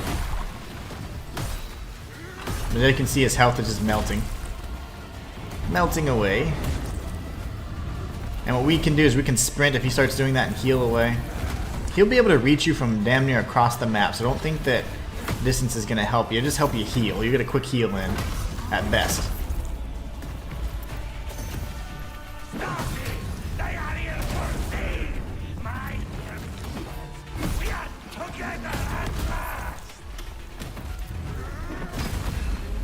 We're going to go ahead and heal. He's being cheap. I've not been able to take advantage of this. I don't know where his sweet spot is, but he does get stunned. I don't want to be left alone. My guests will leave.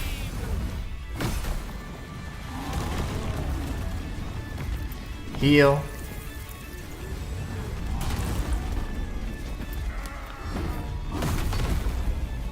He's really hard to parry too because of the hitboxes, so I wouldn't worry about parrying. Just stand in close and tank him up. That's why we've invested in the stats the way we did, so we can be a little tanky.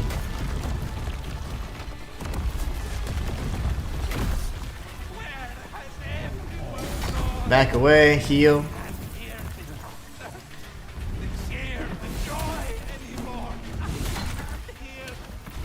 But I'm telling you how cheap he is, right? You can see now, but that's Zani. Took him out.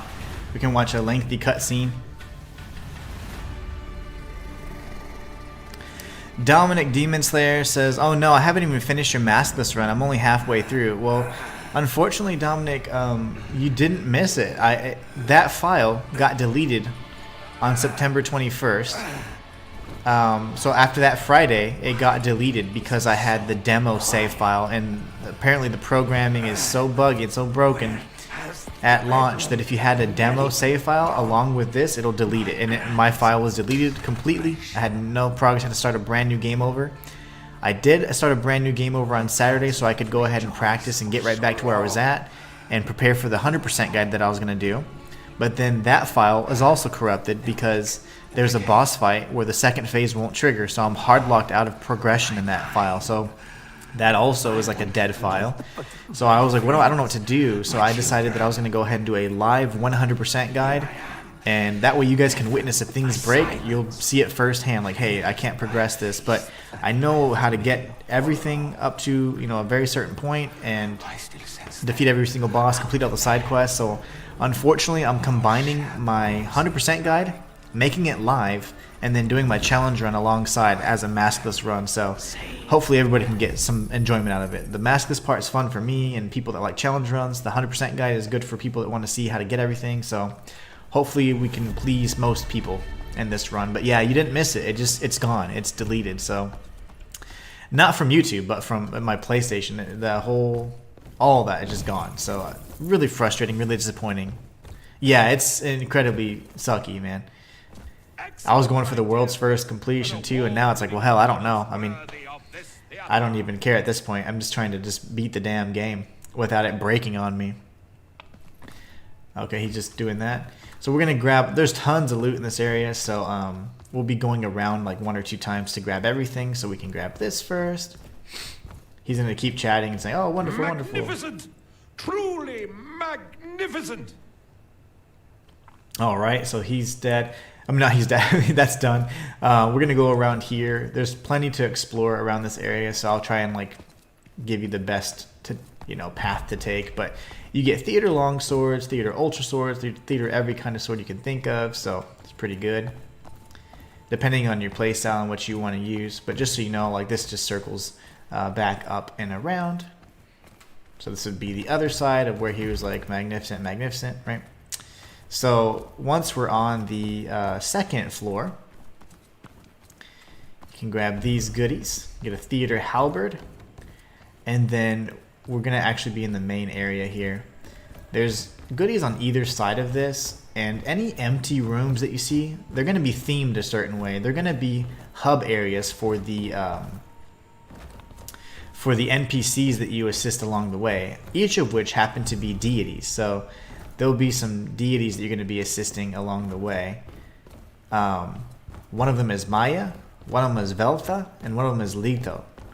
So you'll be assisting all of them at some point in time. So right now, just grab all the loot first. I still recall when laughter would echo through these chambers, not the clash of steel.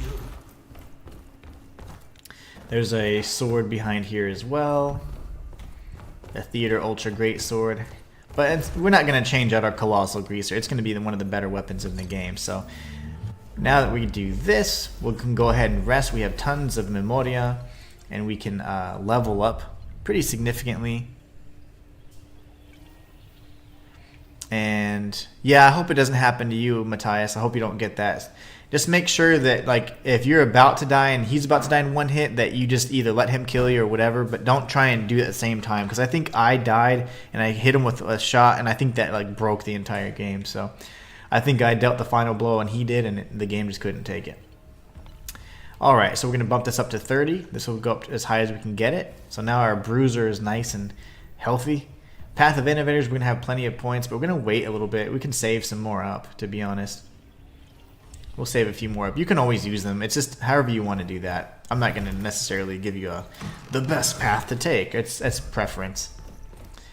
So speak with him.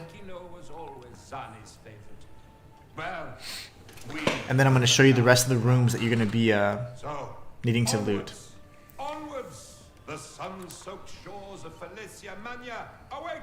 So he wants us to go to Felicia Magna already. But just so you know, we haven't completed the dark area just yet, like the area where Maya is at.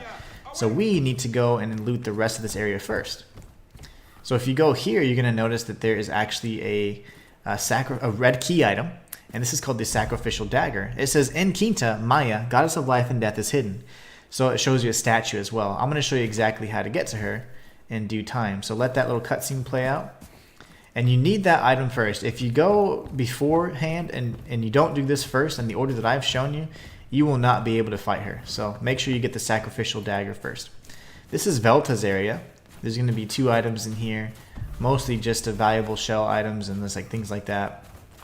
A crab NPC will appear here, and then Velta will also appear here as well later in the playthrough once we unlock her.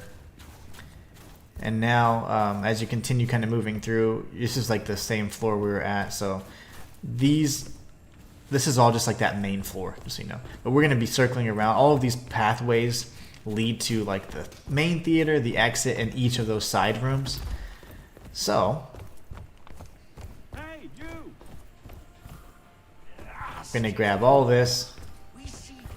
And then there is one other room where Litho is going to be, and I'll show you that right before we leave. That's on the 2nd floor. So Mecenate is trying to get our attention. Your eyes do not deceive you. You have to complete his quest as well by helping and saving all 3 of the other gods.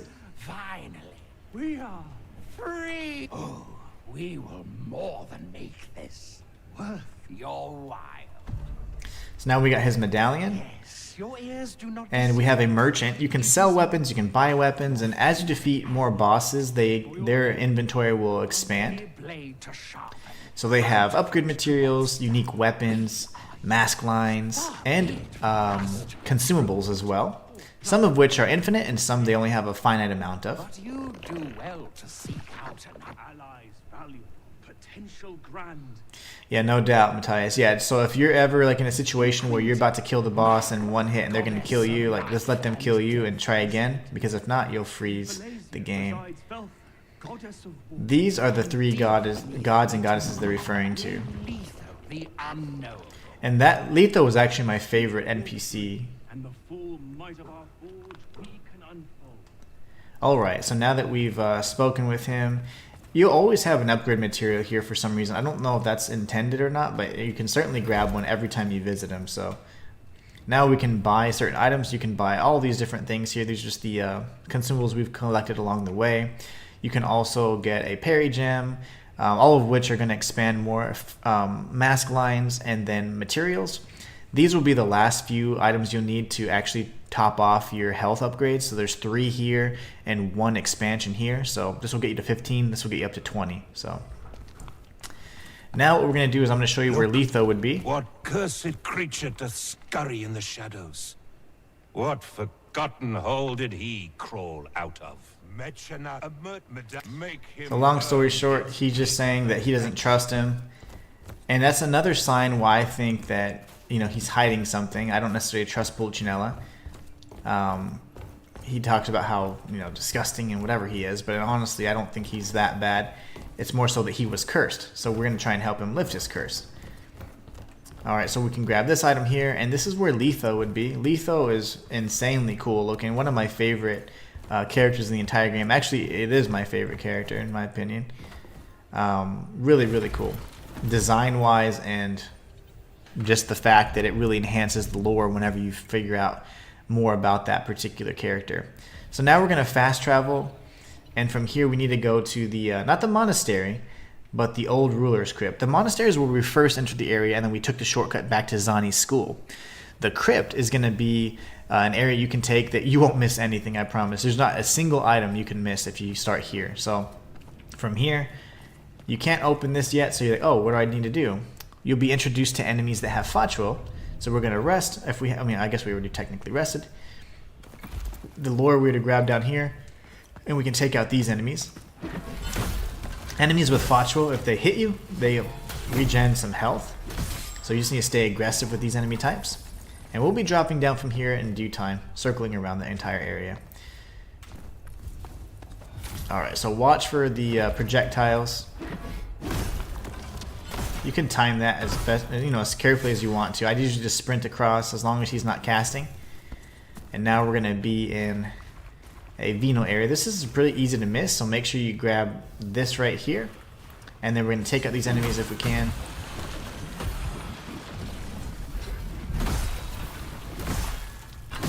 There you go, just stay aggressive.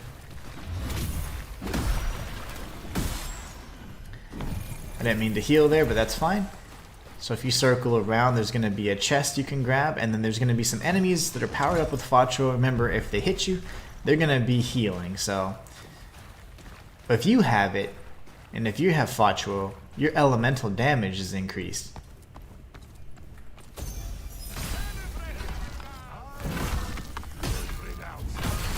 So back away from any of their like breath attacks. Those are pretty devastating. Heal and don't let the camera get the better of you.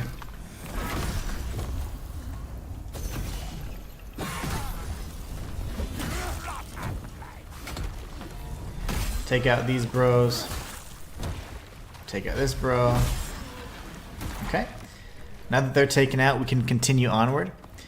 Matthias says Letho is pretty well hidden in my opinion as well. You got to figure out the 3 frog puzzles and defeat a mini boss just to even find Letho. Oh yeah, he's really cool. Definitely my favorite NPC.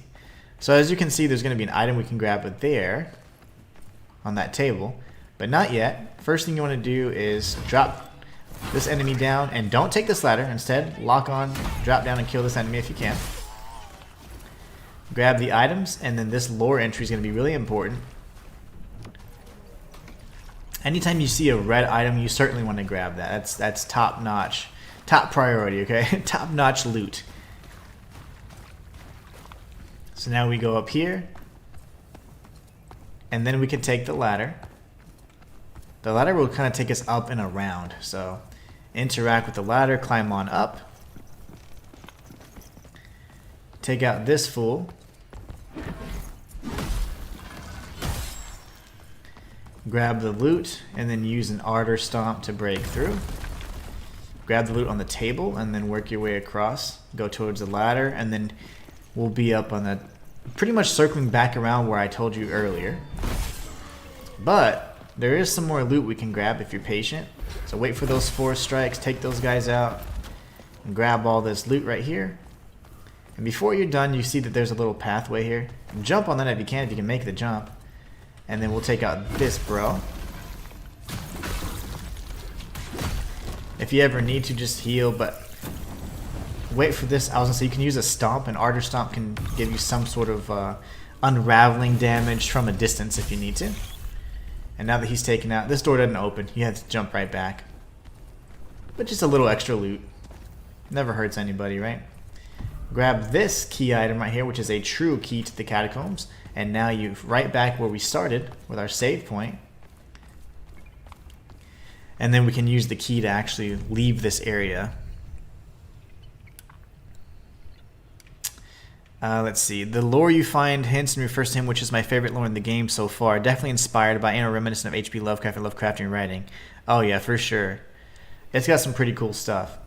Pretty cool lore, for sure. Alright. So we're going to bump this up to 30 next, and then 35, and just keep going. Keep cycling through. So now we have a little challenge rift. This isn't really difficult. In the demo, it was incredibly hard, but they ended up kind of balancing it much better. So this is another kind of elite Curtis enemy, mini Curtis, if you will. So just start attacking him. The only thing you need to watch out for is his AoE stomp, which is that right there. That deals like tons of damage. When he does that, you just need to dodge to the side and back because of the huge AoE. So, alright, same thing as usual. Just get ready to parry as many attacks as you can. Get in attacks in between. So back away here. This is where you want to back away. Don't be shy to use all your heals and stuff here. Honestly, you're going to be 2 feet away from a save point, so not a big concern.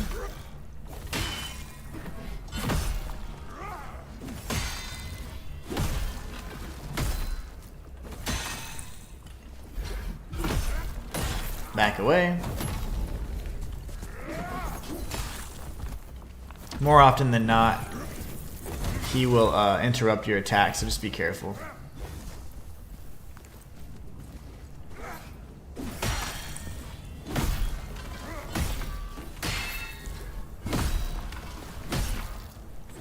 There you go.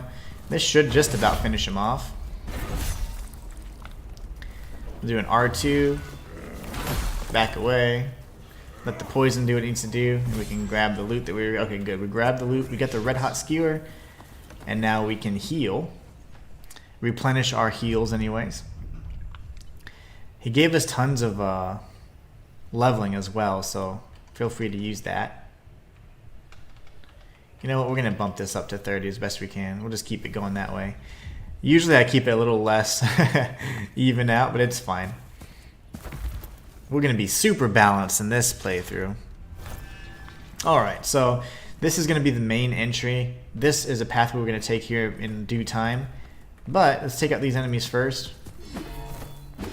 This is the projectile enemy, so you definitely want to take him out quickly if you can.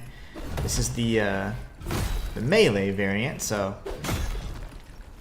not as big a threat as long as you're not within range.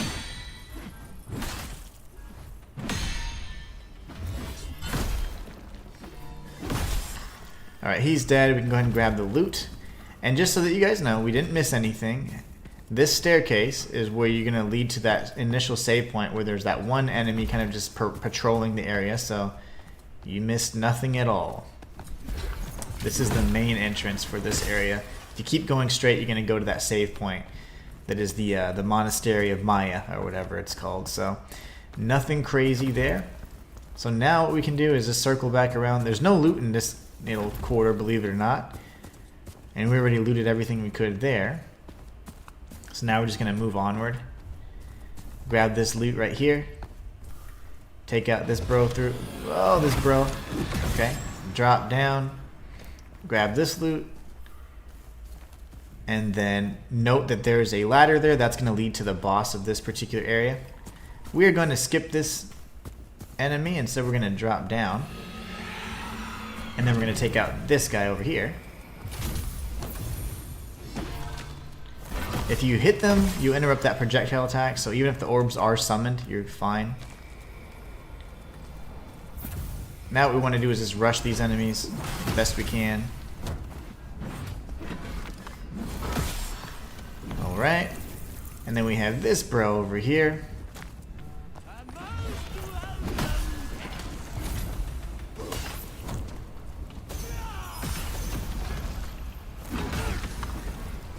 Alright. Oh, I didn't mean to heal there. There you go. Perfect. So if you go down here first, you can actually grab another piece of lore you're going to be needing for a little bit later. There's a tough crab enemy here. It's got tons of defense, so just be careful. Tons of defense. But it is poisoned. Jump, fool. Okay. There you go. Very strong enemy for no reason whatsoever. But this Lover's Note key item is going to be useful for Chapter 2 when we go to Falesia Magna. So what you want to do is run through here next. And this is kind of going to loop everything together for you guys. Grab the loot by the tree, and then we can use Ardor Stomp. And then you're right back where these little fools are, so right back where we need to be at. So it just kind of loops everything together.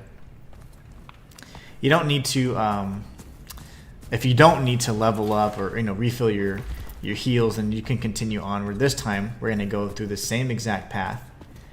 And then instead of going down, we're going to go past this enemy. They can be a bit of a pain, so I honestly suggest you just run past them. But if you have a Colossal Greaser or any kind of other Colossal Greatsword, you can just kill them and take them out of the entire equation.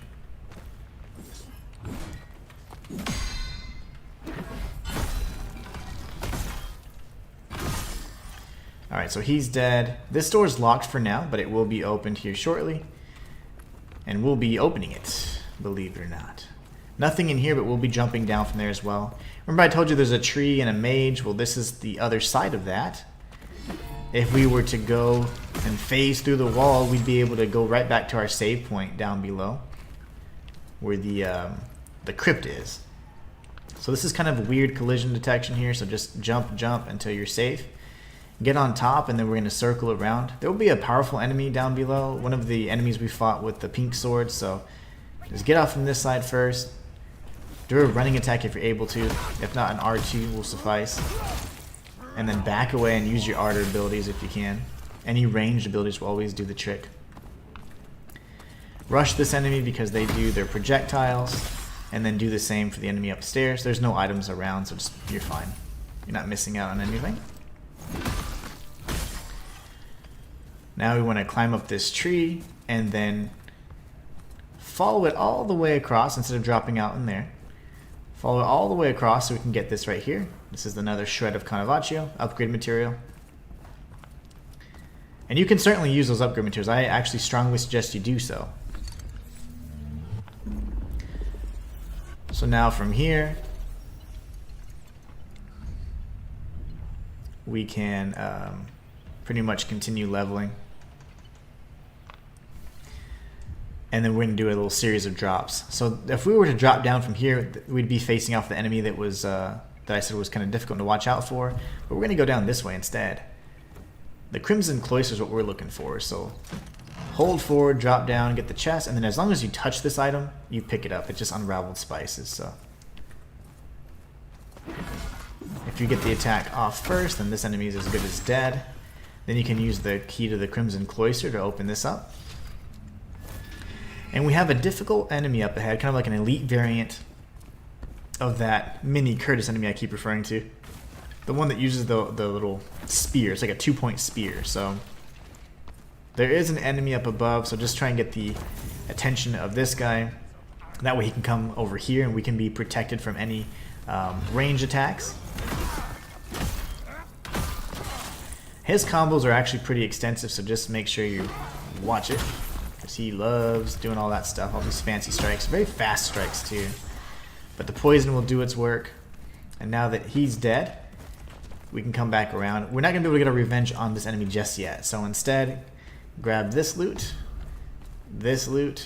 jump through, grab this loot, and then use your Ardor Stomp. I'm going to continue along the tree branches over here.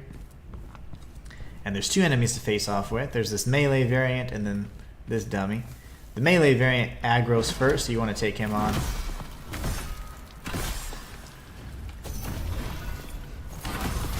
There you go. And then 2, grab the lore, grab the items there, and then we're going to circle around this way.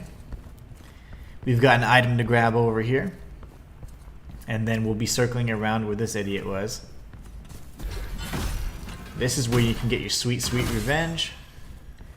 You're going to drop down here and go up this pathway. This is above where we fought the mini Curtis spear dude. Grab our Festite nugget, jump back over, and then now we go left. There's going to be another one of those mages. You can do a jumping heavy attack on him, or a jumping light attack actually. That's more efficient.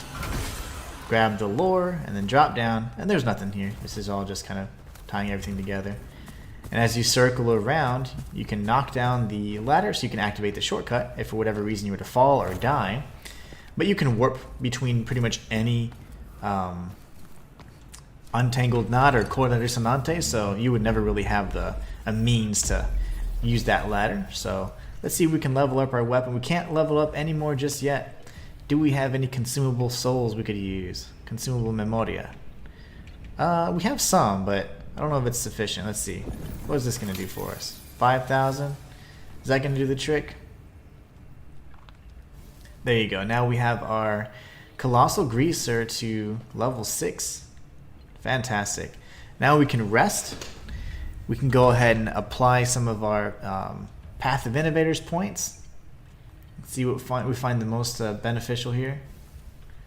Let's see, 100. I was needing 100 for something over here, wasn't I?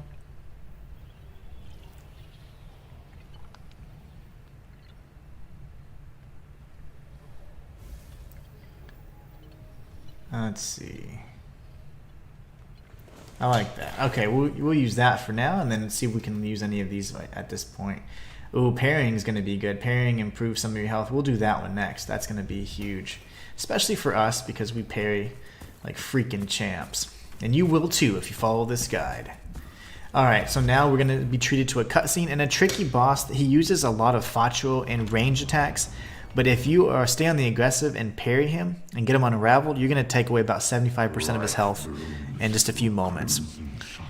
Demonic Demon Slayer, or Dominic Demon Slayer, thank you so much for subscribing. I didn't see that notification earlier. Thank you so much. I appreciate the love and support. Especially after a real tough weekend with this damn game. Tough few days with this game. Lots of up and downs. But here we got Vermilio. He's guarding... Well, he's praying to a statue of Maya. This is important because we have the sacrificial knife, and we're going to be able to actually do what he was unable to.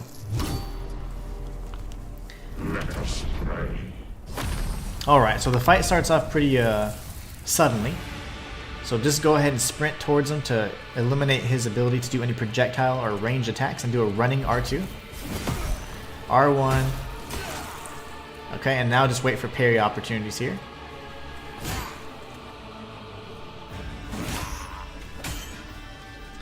I'm going to back away just because it's kind of a bad start. No worries, though.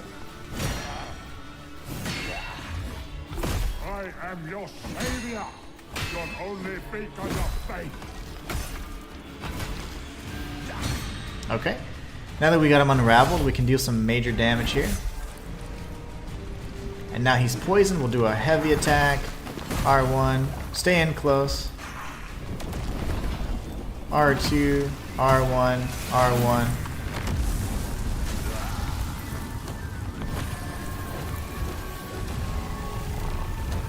Now do a running R2 and he's just about dead.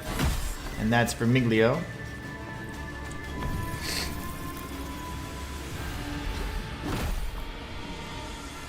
Alright, so he's dead. That was like probably 30 seconds.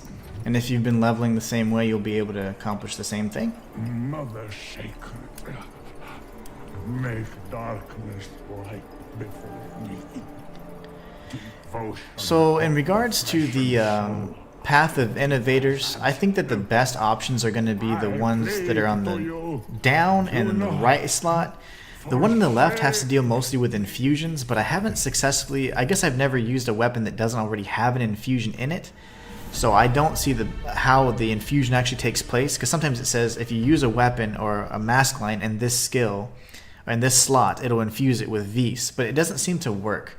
So I don't know if the infusion system is really accurate or not, and since it doesn't seem to be, I don't mess with it too often. So instead I work with the bottom Path of Innovators and the right. The ones up top deal with mask lines, which I really don't use much, and there's a lot of pros and cons to using those, because it's like use this, but it deals less damage. You know, you can charge up your line faster, but it deals less damage. It charges your line up slower, but it deals more damage. So it's like, you know, you're always having to sacrifice something with those, so I don't really mess with those too much. And then the left has to do with elemental damage, which the Colossal Greaser does enough in and of itself, just as a physical and a weapon that can inflict Molyneux. So I just use the bottom and the right more than anything because it's based off parrying, stacking up physical damage, stacking up defense, and then using your finishing moves. So those are the two things I do. So now that we have the sacrificial knife, we can travel to the old sanctuary, and we're gonna slay a goddess. That was easy. It was very easy. So we're gonna go over here, and we're gonna level up some more, making boss fights seem like normal enemies. Yeah, I know, right? You guys will get there too. Trust me. I'm just angry. That's why I'm kicking ass. I'm just so disappointed. I'm like, why? All I wanted was to play this game and enjoy every minute of it, but I'm angry because I've lost so many files and so much progress repeatedly. So I love this line right here, and I love this path, and I like this path.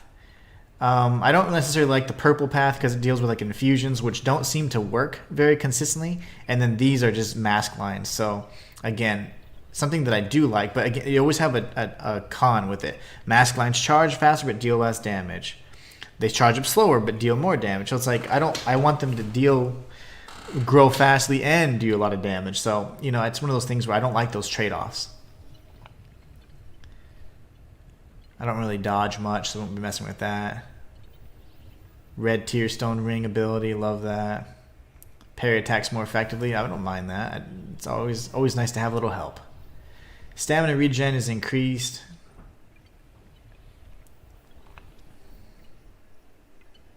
We'll probably save the rest of these points, to be honest, and we'll be getting these before long.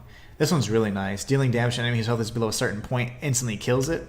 One of my favorites. Okay, so now we can go ahead and press her. She's actually quite difficult if you let her. So you need to be able to parry her projectiles, but first just rush, and do a lot of physical damage here. This is going to be a 3 explosion attack. Run in and do a heavy attack again. Running heavy if you can. And then R1. Now she's poisoned, so R2. Now we're going to run around. 1, 2, 3. And then we're going to do a running heavy attack. Alright. Oh, now I'm going to back up. Run in, do a running heavy attack again. R1. Now she's unraveled. Now she's dead. In just a second. R2, R1. Okay, that's Deity Unshackled. So, took her out. That's going to actually move her to the theater. But we'll be completing the side quest kind of like in an additional bonus stream where we close everything out before the end. A second chance. Yes. So you have to slap her around so that finally she's like, oh, okay. I'm not just the goddess of death, I'm also the goddess of life.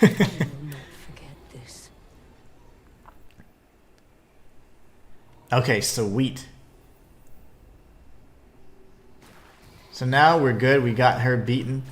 And we've got plenty of additional memoria along the way, which is fantastic. We can level up here as well.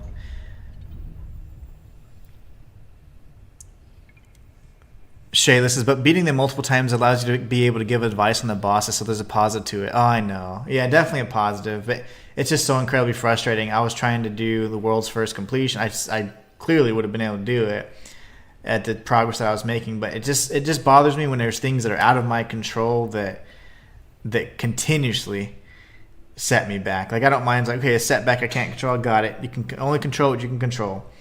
So it's like, all right, I'm gonna start again. And then the same thing happens or something similar locks me out of progression. It's like, wow, like, so I was like, you know what? I'm just going to combine my 100% guide and my challenge run and just kind of move on. Now, the 100% guide will suffer a bit because quality-wise, you know, my dialogue's not going to be as crispy and stuff, but I'm definitely going to do my best. And then from a chat perspective, I'm not be able to engage chat as much, but because I have to focus. But all in all, I mean, got to do what we got to do, right? We can only do so much. But yeah, I'm not too upset about it, other than I was this weekend. I was like, really? But honestly, it's just one of those things where I can just use it as an opportunity, just like you say. Just like you say. 4 of my slots are taken up by the last skills you can acquire in each skill tree. So the Battle Mage skill tree. Oh, you have all those? Yeah. That's kind of the way to go, to be honest. So now what I'm going to show you guys is what will happen whenever you go to the School of Zani. Now as you go to the School of Zani and you teleport here, the rooms, as you continuously unlock new NPC side quests and defeat the goddesses and gods along the way, you're going to be triggering these cutscenes, and they'll be teleporting back to the hub, which is the theater. So each of the rooms that was kind of themed, it now has meaning to it. So the one that had the flowers and was kind of dark, much like her level, is Maya's area. So what we can do is we can go, you could always check out Mechanate's shop because it will have upgraded. And honestly, you can always grab the free upgrade material he just happens to have there. I don't know if that's intended, but it seems to be like every time you warp here, you get a free material. So why not? Why not?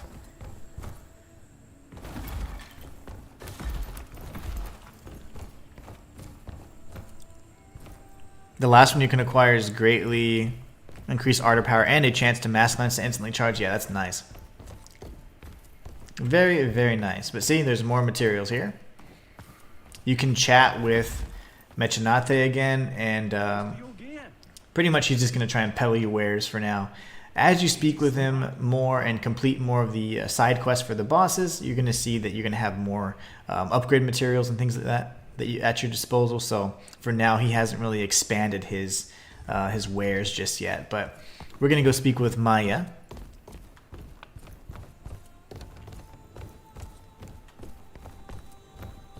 And we can progress her questline a bit. We're not going to end it until we get to chapter 3, or I say chapter 3, the third area, Litumnia. And once you get there, you'll get a key to a sunken monastery that allows you to give her a seed that's kind of going to purify her and let her start anew. But anyway, just so you guys know, if you're chatting with these NPCs, sometimes if they're doing their I call it proximity chat, where they're like when you come in close to their room and they start talking and then you instigate like the actual talk button, that can cause the game to crash. And it's happened to me on Letho 5 times in one sitting, and it's happened to me with Maya. So let's just take it easy. Don't mash through their dialogue because it will freeze up. I recall when life and death embraced me in equal measure. But yeah, there's a lot of broken things in this game, but we're doing our best to make do, and also to kind of share the in general, when it's working, the game is a lot of fun. But the breaks that it has are absolutely devastating. So wait for the entry and then go ahead and talk again. Yet fertile is the soil, so hope may yet blossom. And as you continue speaking with her, then you'll continue getting new dialogue entries. Scattered to the wind. Her questline will end much later on. We'll have to get through Litumnia first, and I'll show you guys how to complete every single side quest for each of the gods and goddesses. So, Maya, goddess of life, as Elsa fell, so did her power. Yet divine her Pulcinella always adding his little 2 cents. Desperation. Mantalone sanctuary sole remain, her final hope, as madness gripped their realm. The door of sacrifice they chose.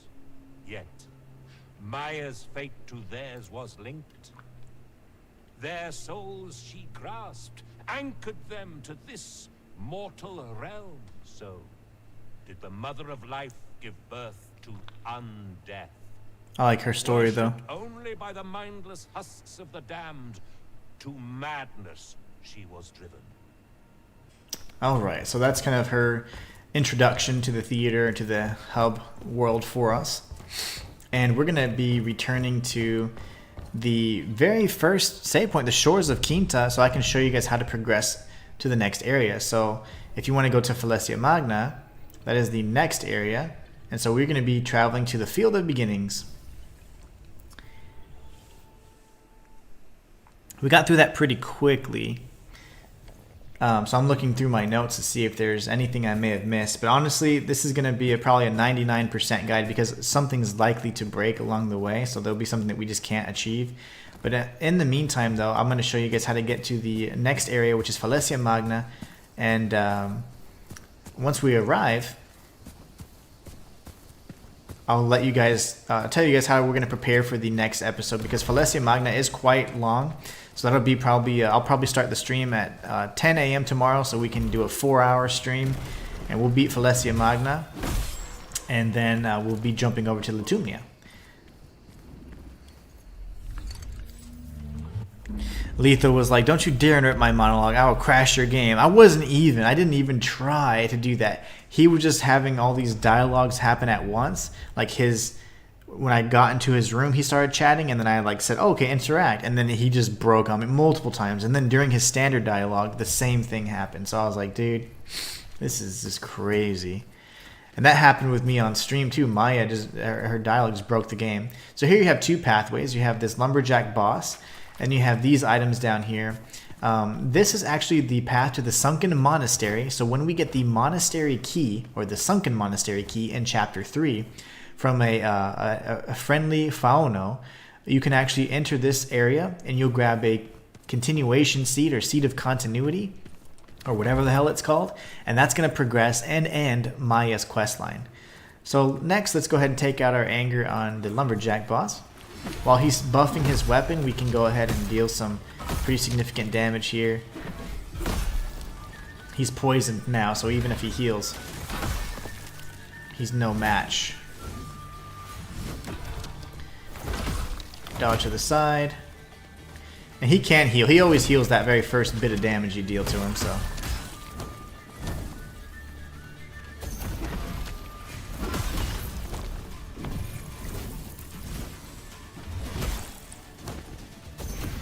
Let's see what a Gratia hammer does to his face. Nothing, really. And don't worry about using your heals. Or honestly, not only are you 2 feet away from a save point, but also you'll be teleporting to the next area.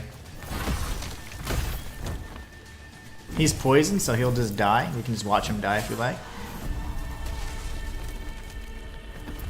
And then we can come up here, grab this item, grab this item. Listen to Pulcinella just talking his trash. You can't speak to him because it's like it wants you to travel, so it's, I don't know if there was an opportunity to speak to him, but not there, not anymore. So now we're gonna head to Falesia Magna, and this is a nice, beautiful area. In my opinion, this is the best looking area in the game. I absolutely love the way it looks, and I also like the entire area in and of itself. The boss fights, the lore. Latumnia is interesting, but I don't like how labyrinthian it is and how the pathways circle a little bit too late. So you find that there's areas that are way too far or connected in a way that just doesn't make sense from like a level design perspective. So Latumnia is a little rough around the edges. Also, that's where a lot of the NPC lines start breaking down.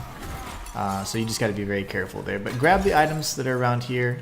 There's that little hidden item behind the jars.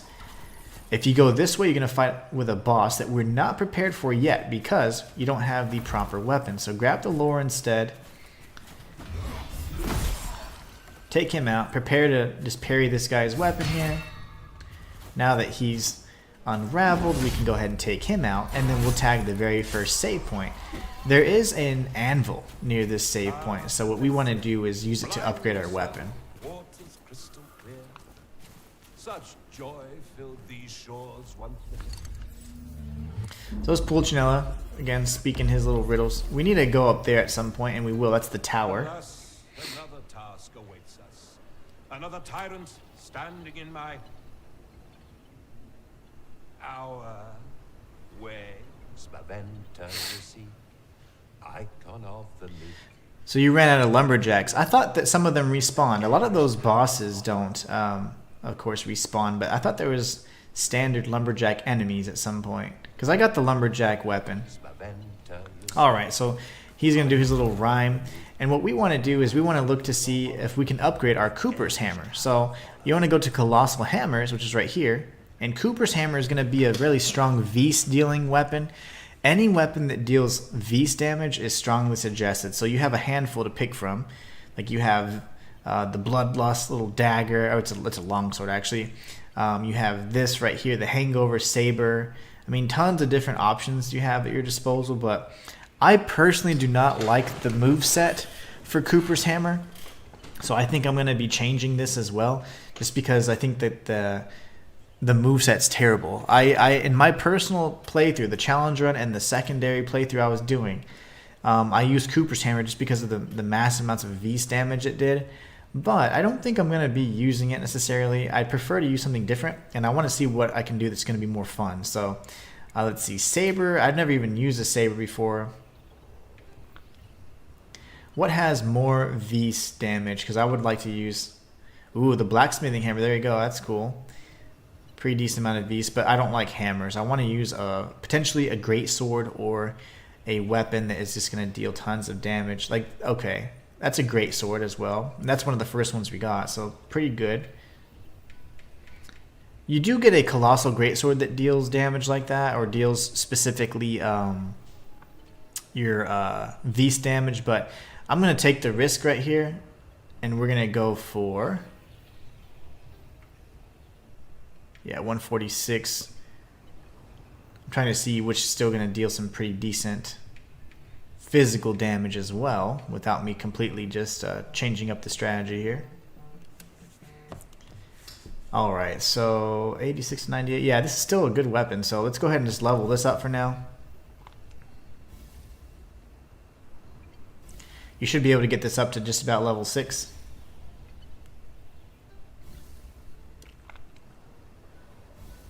Alright, and now that we're there at level 6, we can equip that weapon.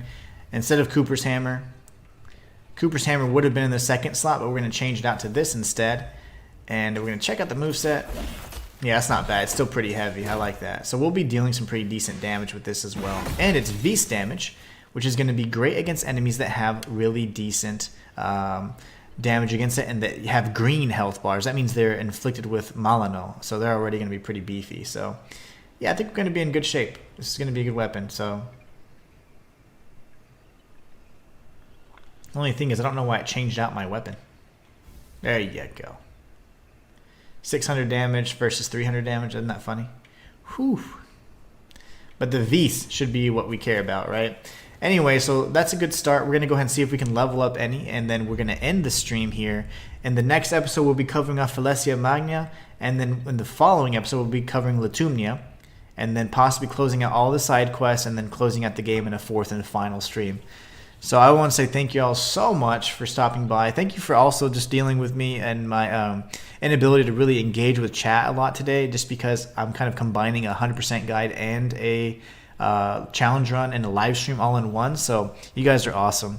But anyways, I just want to say thank you all so much for stopping by. Don't forget to level up if you have the ability to do so, and you want to get your assassin up as high as you can. We're going to bump up the assassin to 40 and then this to 45, and just keep it within 5 to 7 points away from each other. That way we can be nice and strong. But anyways, hope you guys have a great rest of your day. Hope you guys have a great rest of your week if I don't see you again. And please be sure to stay tuned for tomorrow's episode where we'll be covering Phalesia Magna 100%.